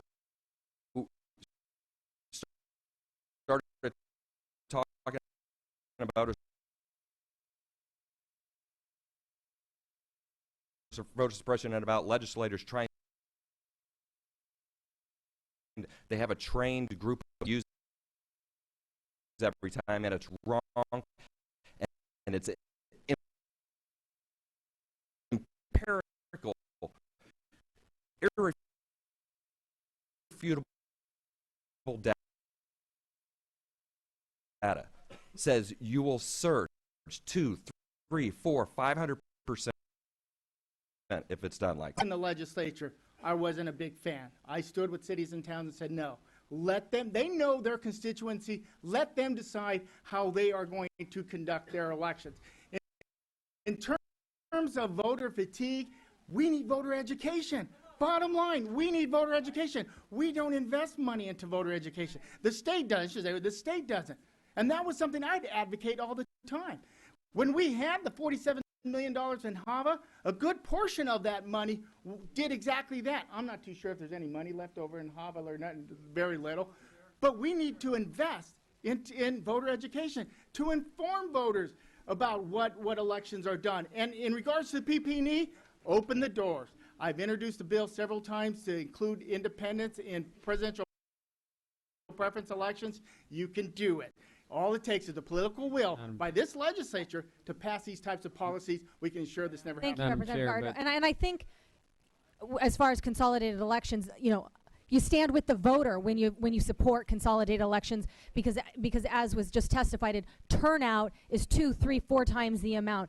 That's what voters want. They want their voice heard, and when you consolidate an election, you have turnout that supports that. One moment, sir. One moment, sir. We do want to make sure that we get to everybody else in the audience, but I think there are some people here that do want to ask our County Board Supervisor some questions. Is that Representative Clark? Thank you, Madam Chair. Supervisor, you were in the room. We had a quote from Ms. Purcell saying that it was signaled to her from the legislature that she had less money, and did she present it to you in this way? And did the Secretary of State in any way voice concerns to you about the number of polling places? Money? No. Well, thank you, Madam Chair, Representative Clark. Money was never part of any discussion at least at the county level. I think if it is the issue, then that's something that needs to be brought up, because money should never determine the factor if anyone is eligible to vote. Money should never. The right to vote is so precious. It's so precious, and you heard it by so many speakers that money should never be part of it. So to answer your question, no, money was never part of the actual discussion. The second part of your question is I don't recall anyone from the state coming to the county saying 60 people are not enough. I brought up the issue a number of times before the vote, during the vote. We brought up that issue. And we'll continue to question that. Thank you. So one last, yes, very quickly. Representative Clark. So, Madam Chair, Supervisor, you've worked in elections long before you were ever even in office. If we were to consolidate elections, would you agree that we would also see an increase in turnout if we put the statewide elections, governor, secretary of state, in a presidential year? Yes. I mean, so consolidating, if it's good for the goose, it's good for the gander. We should put them all in the same year. Exactly. Thank you. Madam Chair, Representative Clark, you bring up a good point. The reason for consolidation, let's be honest, is political. We really can, I mean, and you just pointed it out. If we really want consolidated, let's put everything on the ballot. But the fact is, politically, there's folks down here at the Capitol that would not stomach that. Yeah, you're absolutely right. Thank you, sir. Thank you so much for coming. The next individual wishing to speak. Madam Chair. Oh, I'm sorry, Representative Larkin. Did you have a follow-up to the? Well, just for your knowledge. So I have been getting. We will. One moment, sir. Representative Larkin. Representative Larkin has the floor. We're going to go by protocol here, and we're going to respect everybody who's on the microphone. Representative Larkin. Thank you, Madam Chair. Madam Chair, I've continued to get a couple texts. I don't know what's going on, but I was wondering if the Vice Chair, Randy Perez, Samantha Petros, and Reverend Walton, who apparently signed in yesterday, I don't know. I just want to bring it to your attention. And if there's an outburst, then you're going to have to leave. We're going to respect everybody's time. Thank you so much for your note. Mr. Larkin, would you go through the names that you want to speak next, please? Madam Chair, Mr. Vice Chair, I have Randy Perez, Samantha Petros, and Reverend Walton. I heard I have signed in since yesterday. Randy Perez, Walton, and what was the third? Petros. Okay, we will follow Mr. Larkin's lead. We'll go to Mr. Perez. And then we'll do those, and then we will be recessing because we have caucus, which I'm told I have to recess. So, sir, it's a choice. It's not a choice that I can make. I wish I could. Sir, would you please thank you so much for coming. Please. Reverend, go ahead. Good morning, Madam Chair, members of this body. I stand outraged because what I witnessed on Tuesday took me back to the 1950s when voter suppression was at an all-time high.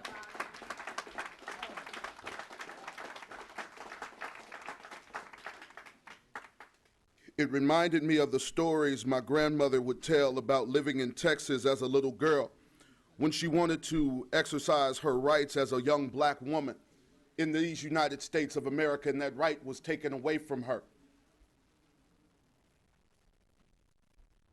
County Recorder Purcell, if you were a private citizen, you would have been terminated for your lack of knowledge.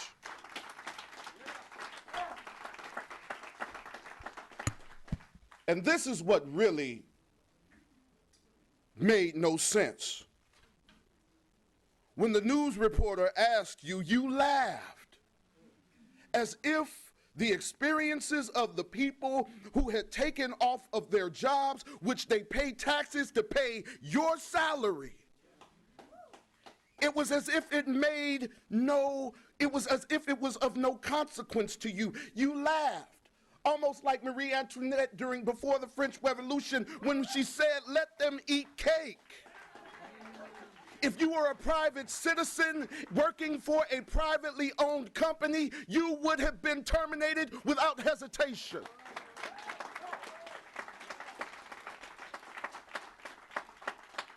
And then to come to testify before a joint meeting of the House and Senate, and do you realize the number of times that you said, "I do not know, I'll get back to you"? The people do not have the time to wait for you to get back to them. This is not a joke. This is not a game. The blood of the people's hands is on you. Therefore, we are asking the Department of Justice to come in. Not only are we asking the Department of Justice to come in,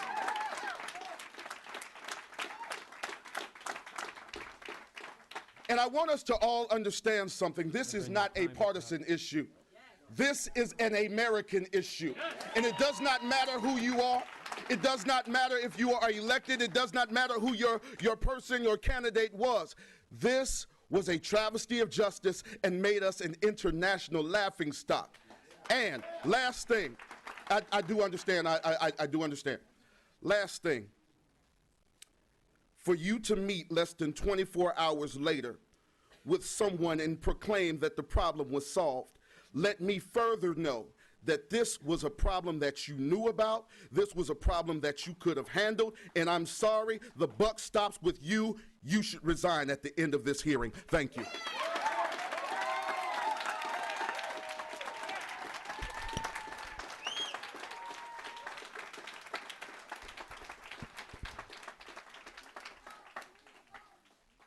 Thank you, Reverend. Can I get an amen for the Reverend?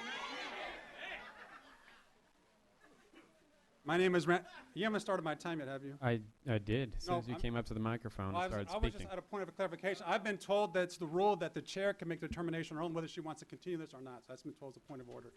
That's not the speaker's decision. Mr. Perez. My name is... In the absence of the chair, I am the acting chair. I'm going to extend the same courtesy to you I've extended to everybody else, which is 2 minutes. All right, thank you Please very much. begin. My name is Randy Parras, and I am a concerned citizen here in the state of Arizona. You know, someone brought this thing about, right now, I'm going to talk about criminal conduct. Because you all spent some time, you brought Ms. Osborne and Ms. Purcell to talk about fraud taking place in the state of Arizona. You talked about criminal conduct. You all made it a felony. If you help somebody, your neighbor, bring in a ballot, you are a felon if you successfully help them to vote. You tell me, what is the crime now when you deny people the right to vote? When you deny people the right to vote, what's the crime? What is the crime? Because check it out. A private citizen, a corporation did not deny those people the right to vote. It was under the color and of authority of the county. Taxpayer dollars denied people the right to vote. It used to be called a poll tax. If you can recite Article 1, Section 2 of the Mississippi Constitution, you're denied the right to vote. Now it's called a time tax. If you couldn't put in a certain amount of time, you were denied your right to vote. Now why is that? Why is that? So I challenge you all, if you can make it a crime for a citizen to help somebody vote and successfully help them to vote, why can't you make it a crime when you deny 1,000 people the right to vote under the color of authority? You tell me. Because you're not interested. And you ought to be thankful, Ms. Purcell, because if you were a Democrat, every ever elect a Republican would be will after show you, some you would order resign. of respect, Mr. Perez. Excuse me, you want to talk about respect when you've denied people the right to vote? When you push that voter ballot bill, you want to talk about respect, sir? When you turn it a crime to help someone vote, you want to talk about respect? You have no respect. Mr. Perez. Sir. Okay. Zero. Here's how it's going to go. Here's how it's going to go. I have been told that I have 30 more minutes. We can extend this 30 more minutes.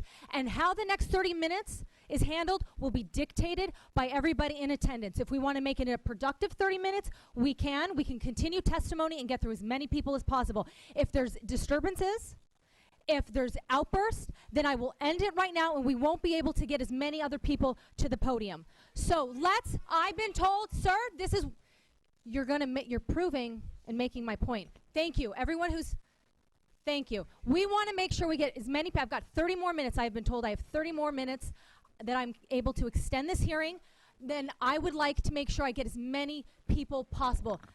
Right. We're here and in it together. This is a public forum. Yes. Please finish. That was 2 minutes. No, let me actually. finish. I've been No, interrupted. sir. I just want to say this, ma'am. You're asking us to trust the very same people that created this mess to come back in May and fix it? Are you out of your mind? At what point? What if it was 8 hours? You have to have a threshold. At what point does it become incompetence and you don't have Sir, your 2 minutes are done, and I When want are you all going to own up and be real leaders? 2 minutes Thank you are for your over. We're getting the next individuals.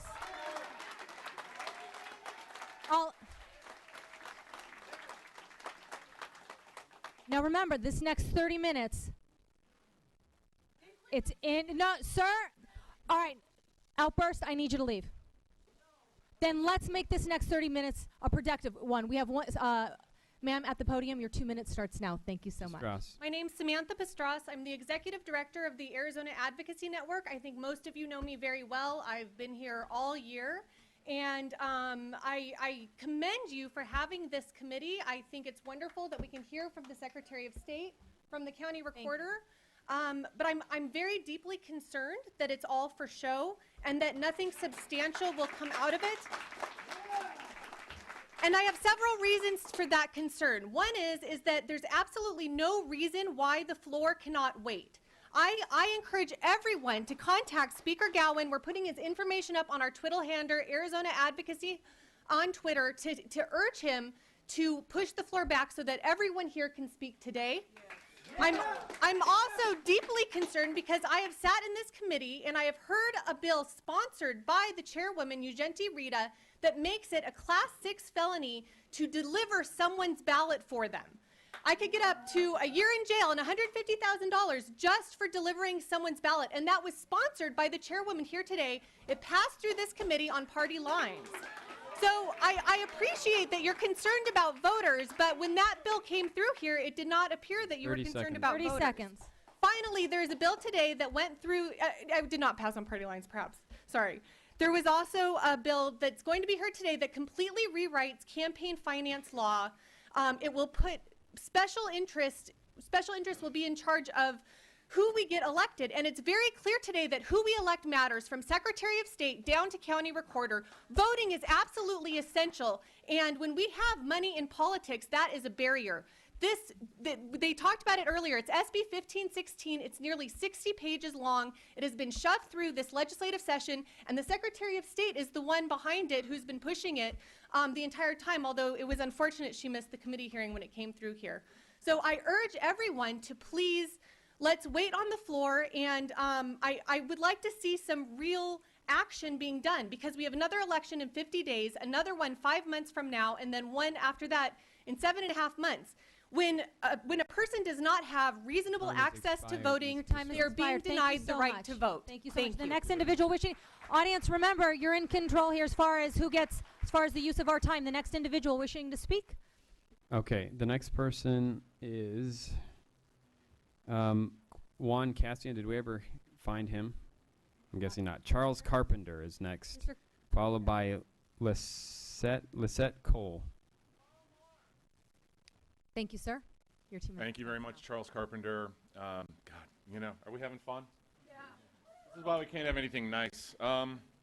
My experience was that I arrived at the polling place on 42nd Street and East Thomas Road, at a church. I arrived at 4 p.m. cast my vote at 9:30 p.m. And at that time, somebody had just come in right as we were getting ready to check in, told us there were about 580 people in line behind us. And we had been listening to reports of Hillary Clinton and Donald, what's his name, being declared the winners. And it's disheartening. I don't know if any of you had that experience or had friends or family that had that experience, but it's incredibly disheartening. And I can kind of guess who the folks waiting in line were likely to be voting for. Yeah. I don't know. You guys. It seems to me that it doesn't have to be this complicated. I might be missing something, but y'all working really hard to make this really complicated. Am I wrong? I don't know. What's complicated to me doesn't have to be. You have 30 seconds. And I think that it's really important that A, everybody get heard, and B, we really take this seriously. I did. I stood there and waited. I wanted to go home. I was tired. I was hungry. My family was waiting for me at home. But I stood there and cast my vote.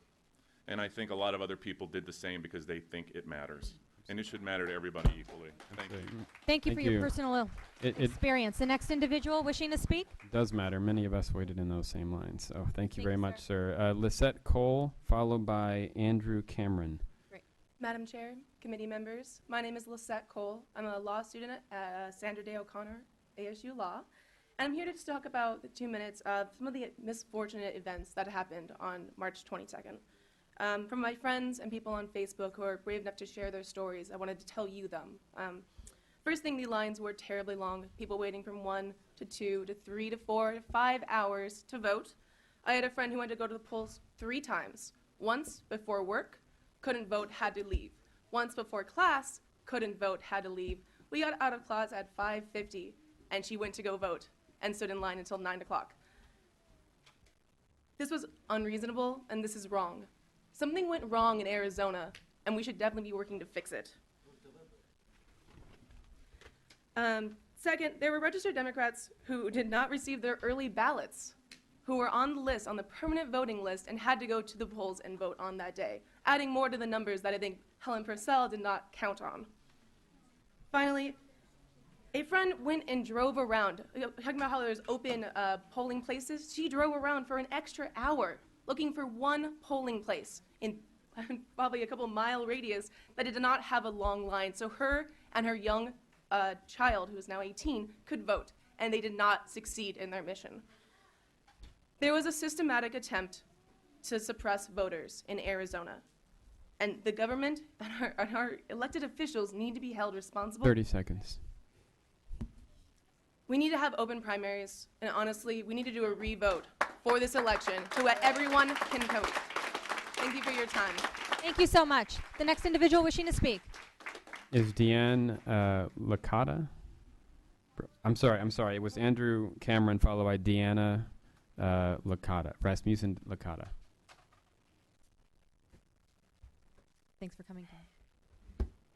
I had prepared a joke, but I think we have heard enough jokes from Ms. Purcell and Ms. Reagan in this committee.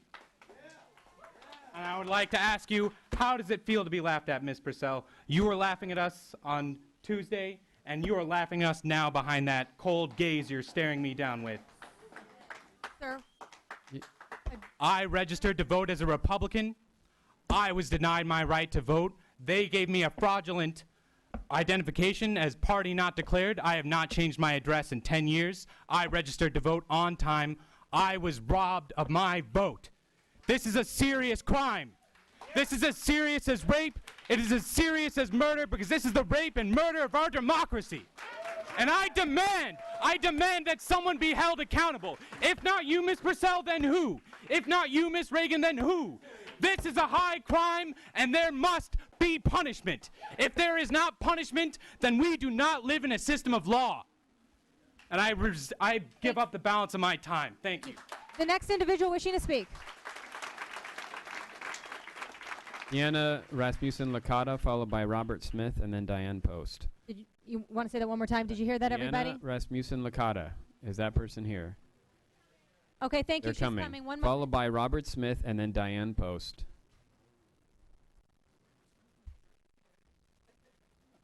Did someone say Ms. Rasmussen Licata was coming? Come on, people, Okay, let's then go. we're going to go on to Mr. Robert Smith. Who's next? Is Robert Smith here? No. Diane Post. Ms. Post? Followed by Susan Bernstein. I'm a premium poll worker. I've worked for 20 years with the polls, and that means I've got extra training, and I work for 18 Madam, Sorry, Madam Chair, uh, just for the record, because I'm really trying to follow who's testified and who hasn't, could you just start with your name? Diane Post. Perfect. Thank you. And I worked 18 hours that day, and I was on the poll book. So I have a lot of technical information that I would like to give you about how the books worked or didn't work, which I can't do in a minute. But I want to mention a couple of things. No one yet has mentioned what happened to the poll book that I was using, and I know other people in my precinct were using. And that is, when you get to the last screen for a provisional voter, it comes up, select party, select ballot type. The type being which CD district you were in, 9 through 1, et cetera. So I would, sometimes I actually had their registered voter card. It would say Dem. I would select Dem. I would go down to select ballot type. It would only give me Republican. This started at 9:30 in the morning. I called over the inspector. We went over everything. We could not fix it. This is what we did. From then on, and I started keeping track of what was happening. It happened for 36 times for the rest of the day, and I kept track of every one. And what happened then was I was required, supposedly, to give them a Republican ballot, which I did not do. I gave them a Dem ballot. 30 seconds. I pushed the tracker receipt. On it, I wrote, was Dem. So they could audit it and see why there were more Dem ballots gone. So they could actually check the audits.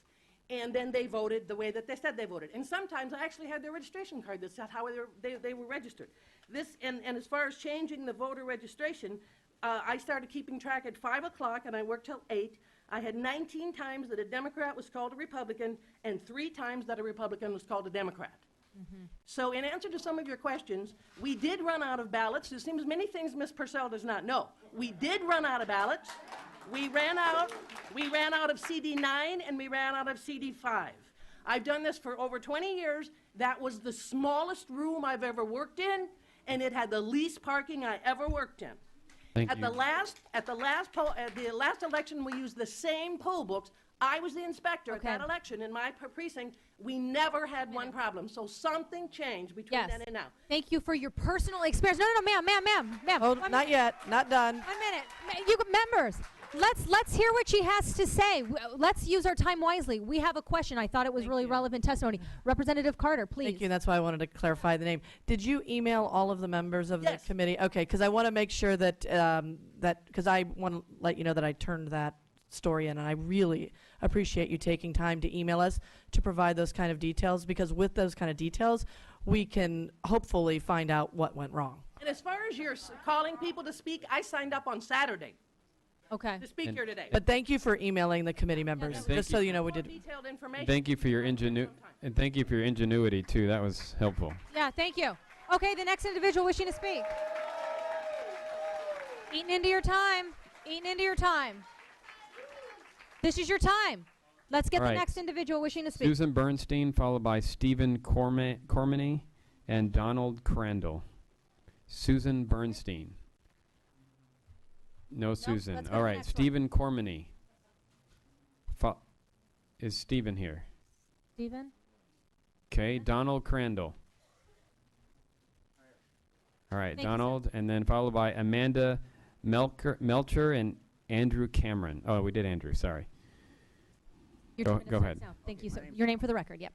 I go by my middle name. It's Paul Crandall. Chester Crandall was my first cousin. once removed. All right, for your loss. Yeah. Loss for us all. So I just have a few soft questions. When was the last time that any of you had an open town hall in your district to listen to your constituents, to all of your constituents? I'm doing one this evening, actually. I got one But coming up. continue. Okay. I want your All 2 right. minutes to. Well, I was waiting for an answer. So, You get a bunch? why do you hide behind the email on the websites instead of publishing your normal email address that allows us to do delivery and read confirmations, and you would get much more feedback if you weren't behind those website emails that apparently go to a black hole. The last question. That's not FYI. That's not how our email system works. You can see the emails coming in for what it's worth, but we don't do what Congress does. They do something different where it does maybe go into a black hole. But we get all the emails right here on our So screen. what's your email address? This is for this is public I'm happy to testimony. give Use your it. 2 My minutes. for all of our emails are our first initial, last name at azleg.gov. You can write it all down. First initial, last name at azleg.gov. It's public. Thank you. The last is, will the video of this meeting be available on azleg.gov? Yes, yes, It is. sir. Okay. Yes. All Thank right, you so thanks. much. Thank sir. you. Thank you. The next individual wishing to speak. The next individual was who? I'm sorry. Who just spoke? Stephen Cormie. Oh, he wasn't. Okay. Amanda, go ahead. You're next. Amanda's next, followed by Adrian Fontes and Mary Martin. Madam Chair, members of the committee, I'm Amanda Melcher, representative of Independent Voters for Arizona. As we've heard, last Tuesday's debacle was influenced by many factors: lack of oversight from the Secretary of State, lack of funding from the governor and the legislature, and lack of planning from the county elections director. I am here to speak to a more fundamental and insidious issue: the willful suppression of the largest portion of the Arizona electorate. Independent and unaffiliated voters are often presented as an apathetic, disinterested group. As we saw Tuesday, this assumption is grossly ignorant of the realities on the ground. Thousands of independents did turn out, waited in line for hours, only to be told that they did not have the right to vote. This voter suppression impacts millennial voters.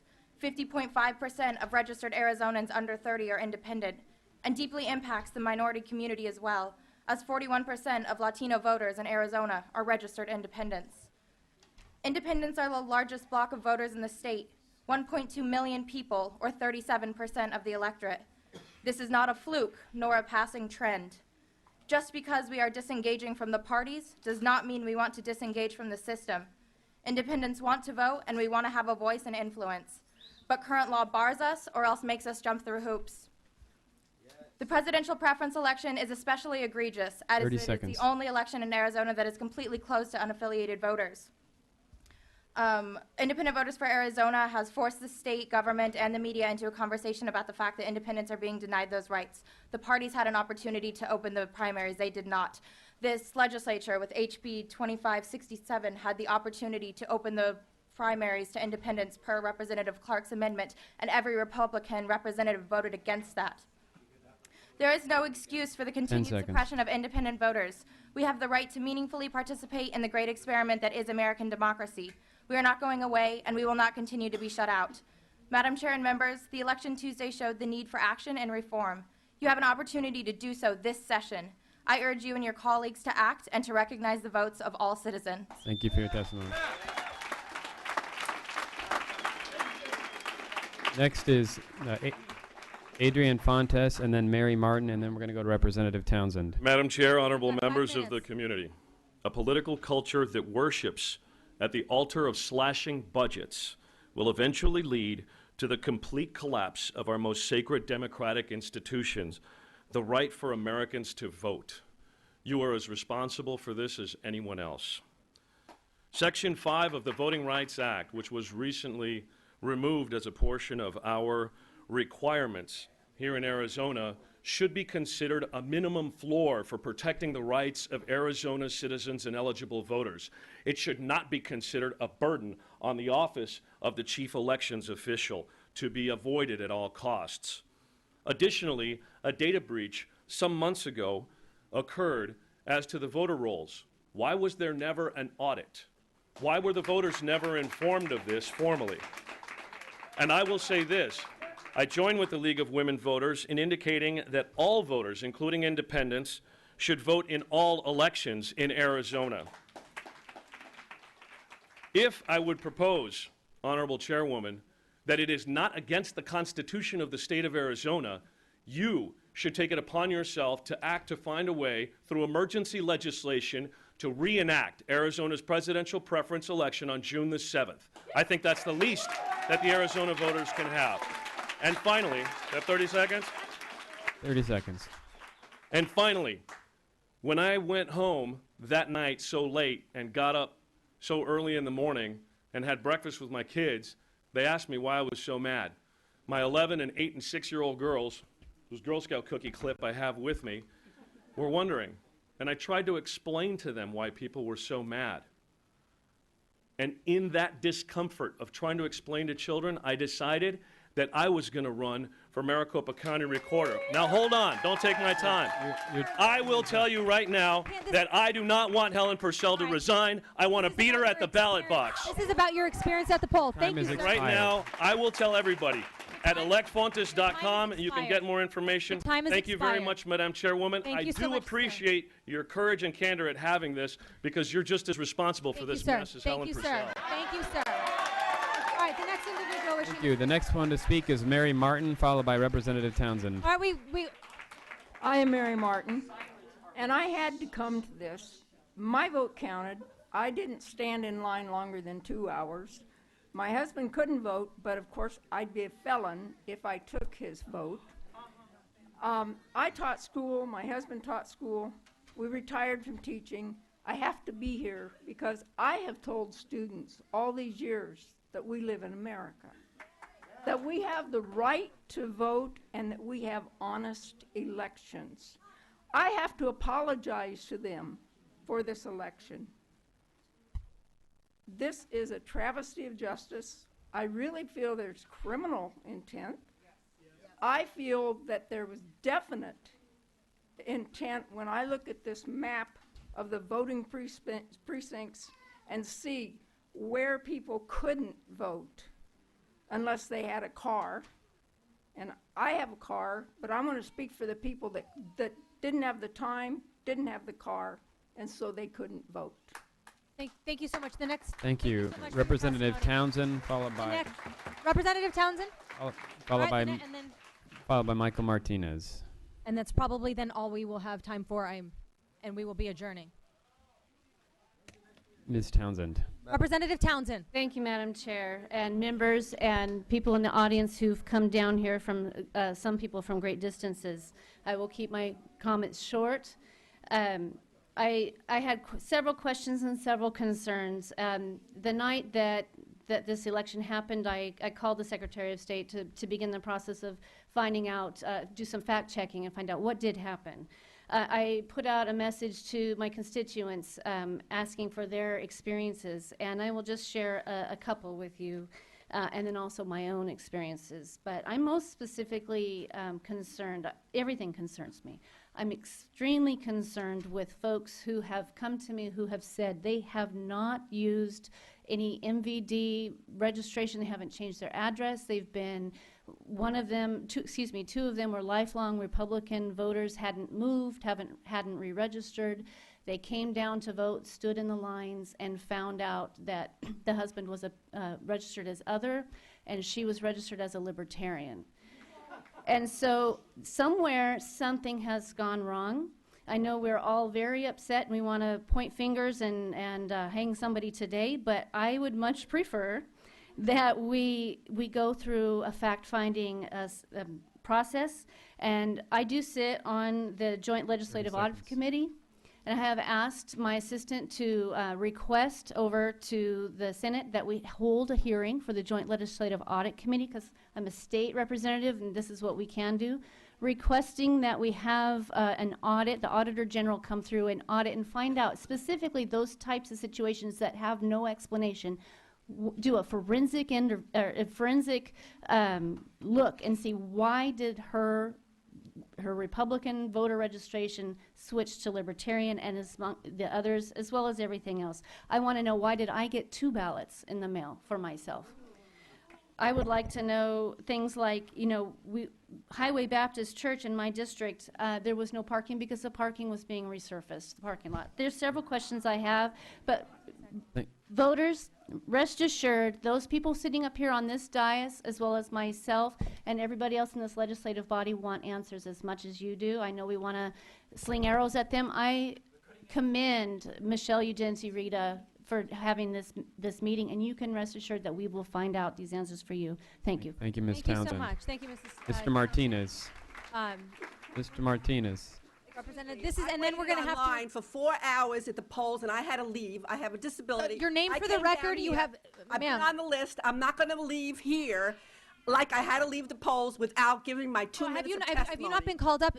Then you'll have to leave. We have Just one please other state your person. name. It takes 2 minutes.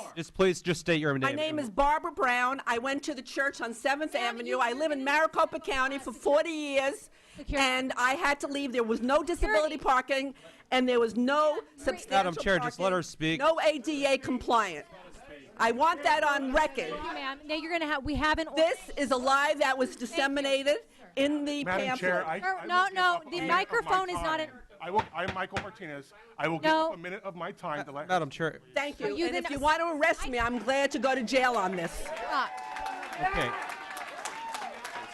No, they said I could speak now. Excuse me, are hold you on. saying? I need to. Mr. Martinez has given up a minute of his Stop. time. Yeah, he's given up 1 minute of You his have 1 time. minute. You have 1 minute, ma'am. 1 minute. My name is Barbara Brown. I'm a registered voter. Okay, my name is Barbara Brown. I'm a registered voter. I'm 70 years old. I've been a registered voter here for 40 years. I went to the church, and I could not find any handicap parking. I couldn't find any parking for 45 minutes. Stayed online from 5:45 till 10 o'clock. I was in extreme pain. I already heard that people who stayed in line and voted were brave and tenacious. I am both brave and I am very tenacious. Take my word for it. So the people who had to leave, it's not because they weren't brave or they weren't tenacious. They just couldn't wait. 4 hours was more than enough. Not only that, I am on the early voter list, and I'm saying I did get a vote. I did get a vote, and then either was misplaced or mailed accidentally. I was going to hand deliver it. I went into the voting place and said I was handicapped, said I had an early vote, but I wasn't sure what happened. Could they check? And I checked on the internet. There was no way of checking. They said I had to wait online and do a provisional vote. I said I'm going to have to leave then because I can't stand online. They said there's nothing we can do. We got this handout this morning, and it said ADA compliant. It was not. There was no parking. So much. Your minute's up. I appreciate your testimony, and we have. This will be our last. This will be our last speaker, sir. Thank you so much for your patience. We appreciate. You have 1 minute. You have 1 minute, Madam Mr. Chair. Martinez. Madam Chair, Representatives, my name is Michael Martinez. I'm the Director of Legislative Affairs for the Arizona Students Association. I wanted to share a few stories. The first being that we registered hundreds of students before the February 22nd deadline. Many of them told us that they were not registered as they were supposed to be registered. We have spent a lot of time at the county recorder's office, so it really, we personally turned in those registration forms before the deadline. So I know that they should have been re-registered how they wanted to be registered, and were either turned away from the polling place 30 or seconds. had to vote provisionally, which I think is an outrage. The other thing is I personally spent 5 hours at a voting locations talking to voters. There were people there that were there longer than I was, that stayed after polling. I left at 8:30. There were still 200 people in line. And that voting location, Escalante Center, was smack dab in between the largest community college in the nation and the largest university in the nation. They had one polling location for 100,000 students. Think about how ridiculous that seems. Finally, I live in West Mesa. Representative Meadows-Nard, I know you represented part of West Mesa before. I want to say that I was talking to Mesa Vice Mayor Dennis Kavanaugh, and he let me know that West Mesa didn't have a single voting location. You had to go either all the way to Lindsay Road in East Mesa or into Tempe to vote. And I will share, I do have a map that I want to share. I know I'm out of time, Representative Meadows-Nard. I will share this, I will send it to you. I had a friend who set up polling locations on a map in Maricopa County compared to poverty rates for each section. And there was 2 voting locations in areas with high poverty rates. in vast majority of the polling locations were too far away from these impoverished areas for people who didn't have cars to get to spend time to get to, and it's absolutely ridiculous. Someone needs to be held accountable. Not just take responsibility, but be held accountable for the people that didn't get the vote, and I'm hoping that happens today. Thank you. Thank you, sir. Martinez. And with that, Madam Chair, Madam Chair, I've got to say something. Madam Chair. We need to Hold be able on. to say something before we sure, leave. sure. I've been told I have to address. You have one. You've got a Madam very, Chair. very short window. Please. Yes, respect it. Madam Thank Chair, you. I just want to just remind you, as chairwoman, you can continue this committee. However, I was wondering, since I have asked about 3 times now, if anyone from the Speaker's office has an answer whether or not we can postpone floor. I can't. The answer is no. As we did. Mr. Clark. Madam Chair, Represent- folks, please, I want to get this one thing out. Today is 2 sides of the same coin. We heard today about irregularities in the elections. We are being pushed out of this committee to go to the floor so they can push through Senate Bill 1516, which will make corruption legal in this state. It will make it so politicians can give other politicians money. It's uncalled for, and I ask you, if we're going to shut this one down, follow us upstairs. All right. And with that, I want to thank you to those members who participated in the committee, and thank you to the public. I thought your testimony was relevant. We appreciate it. And with that, election is adjourned.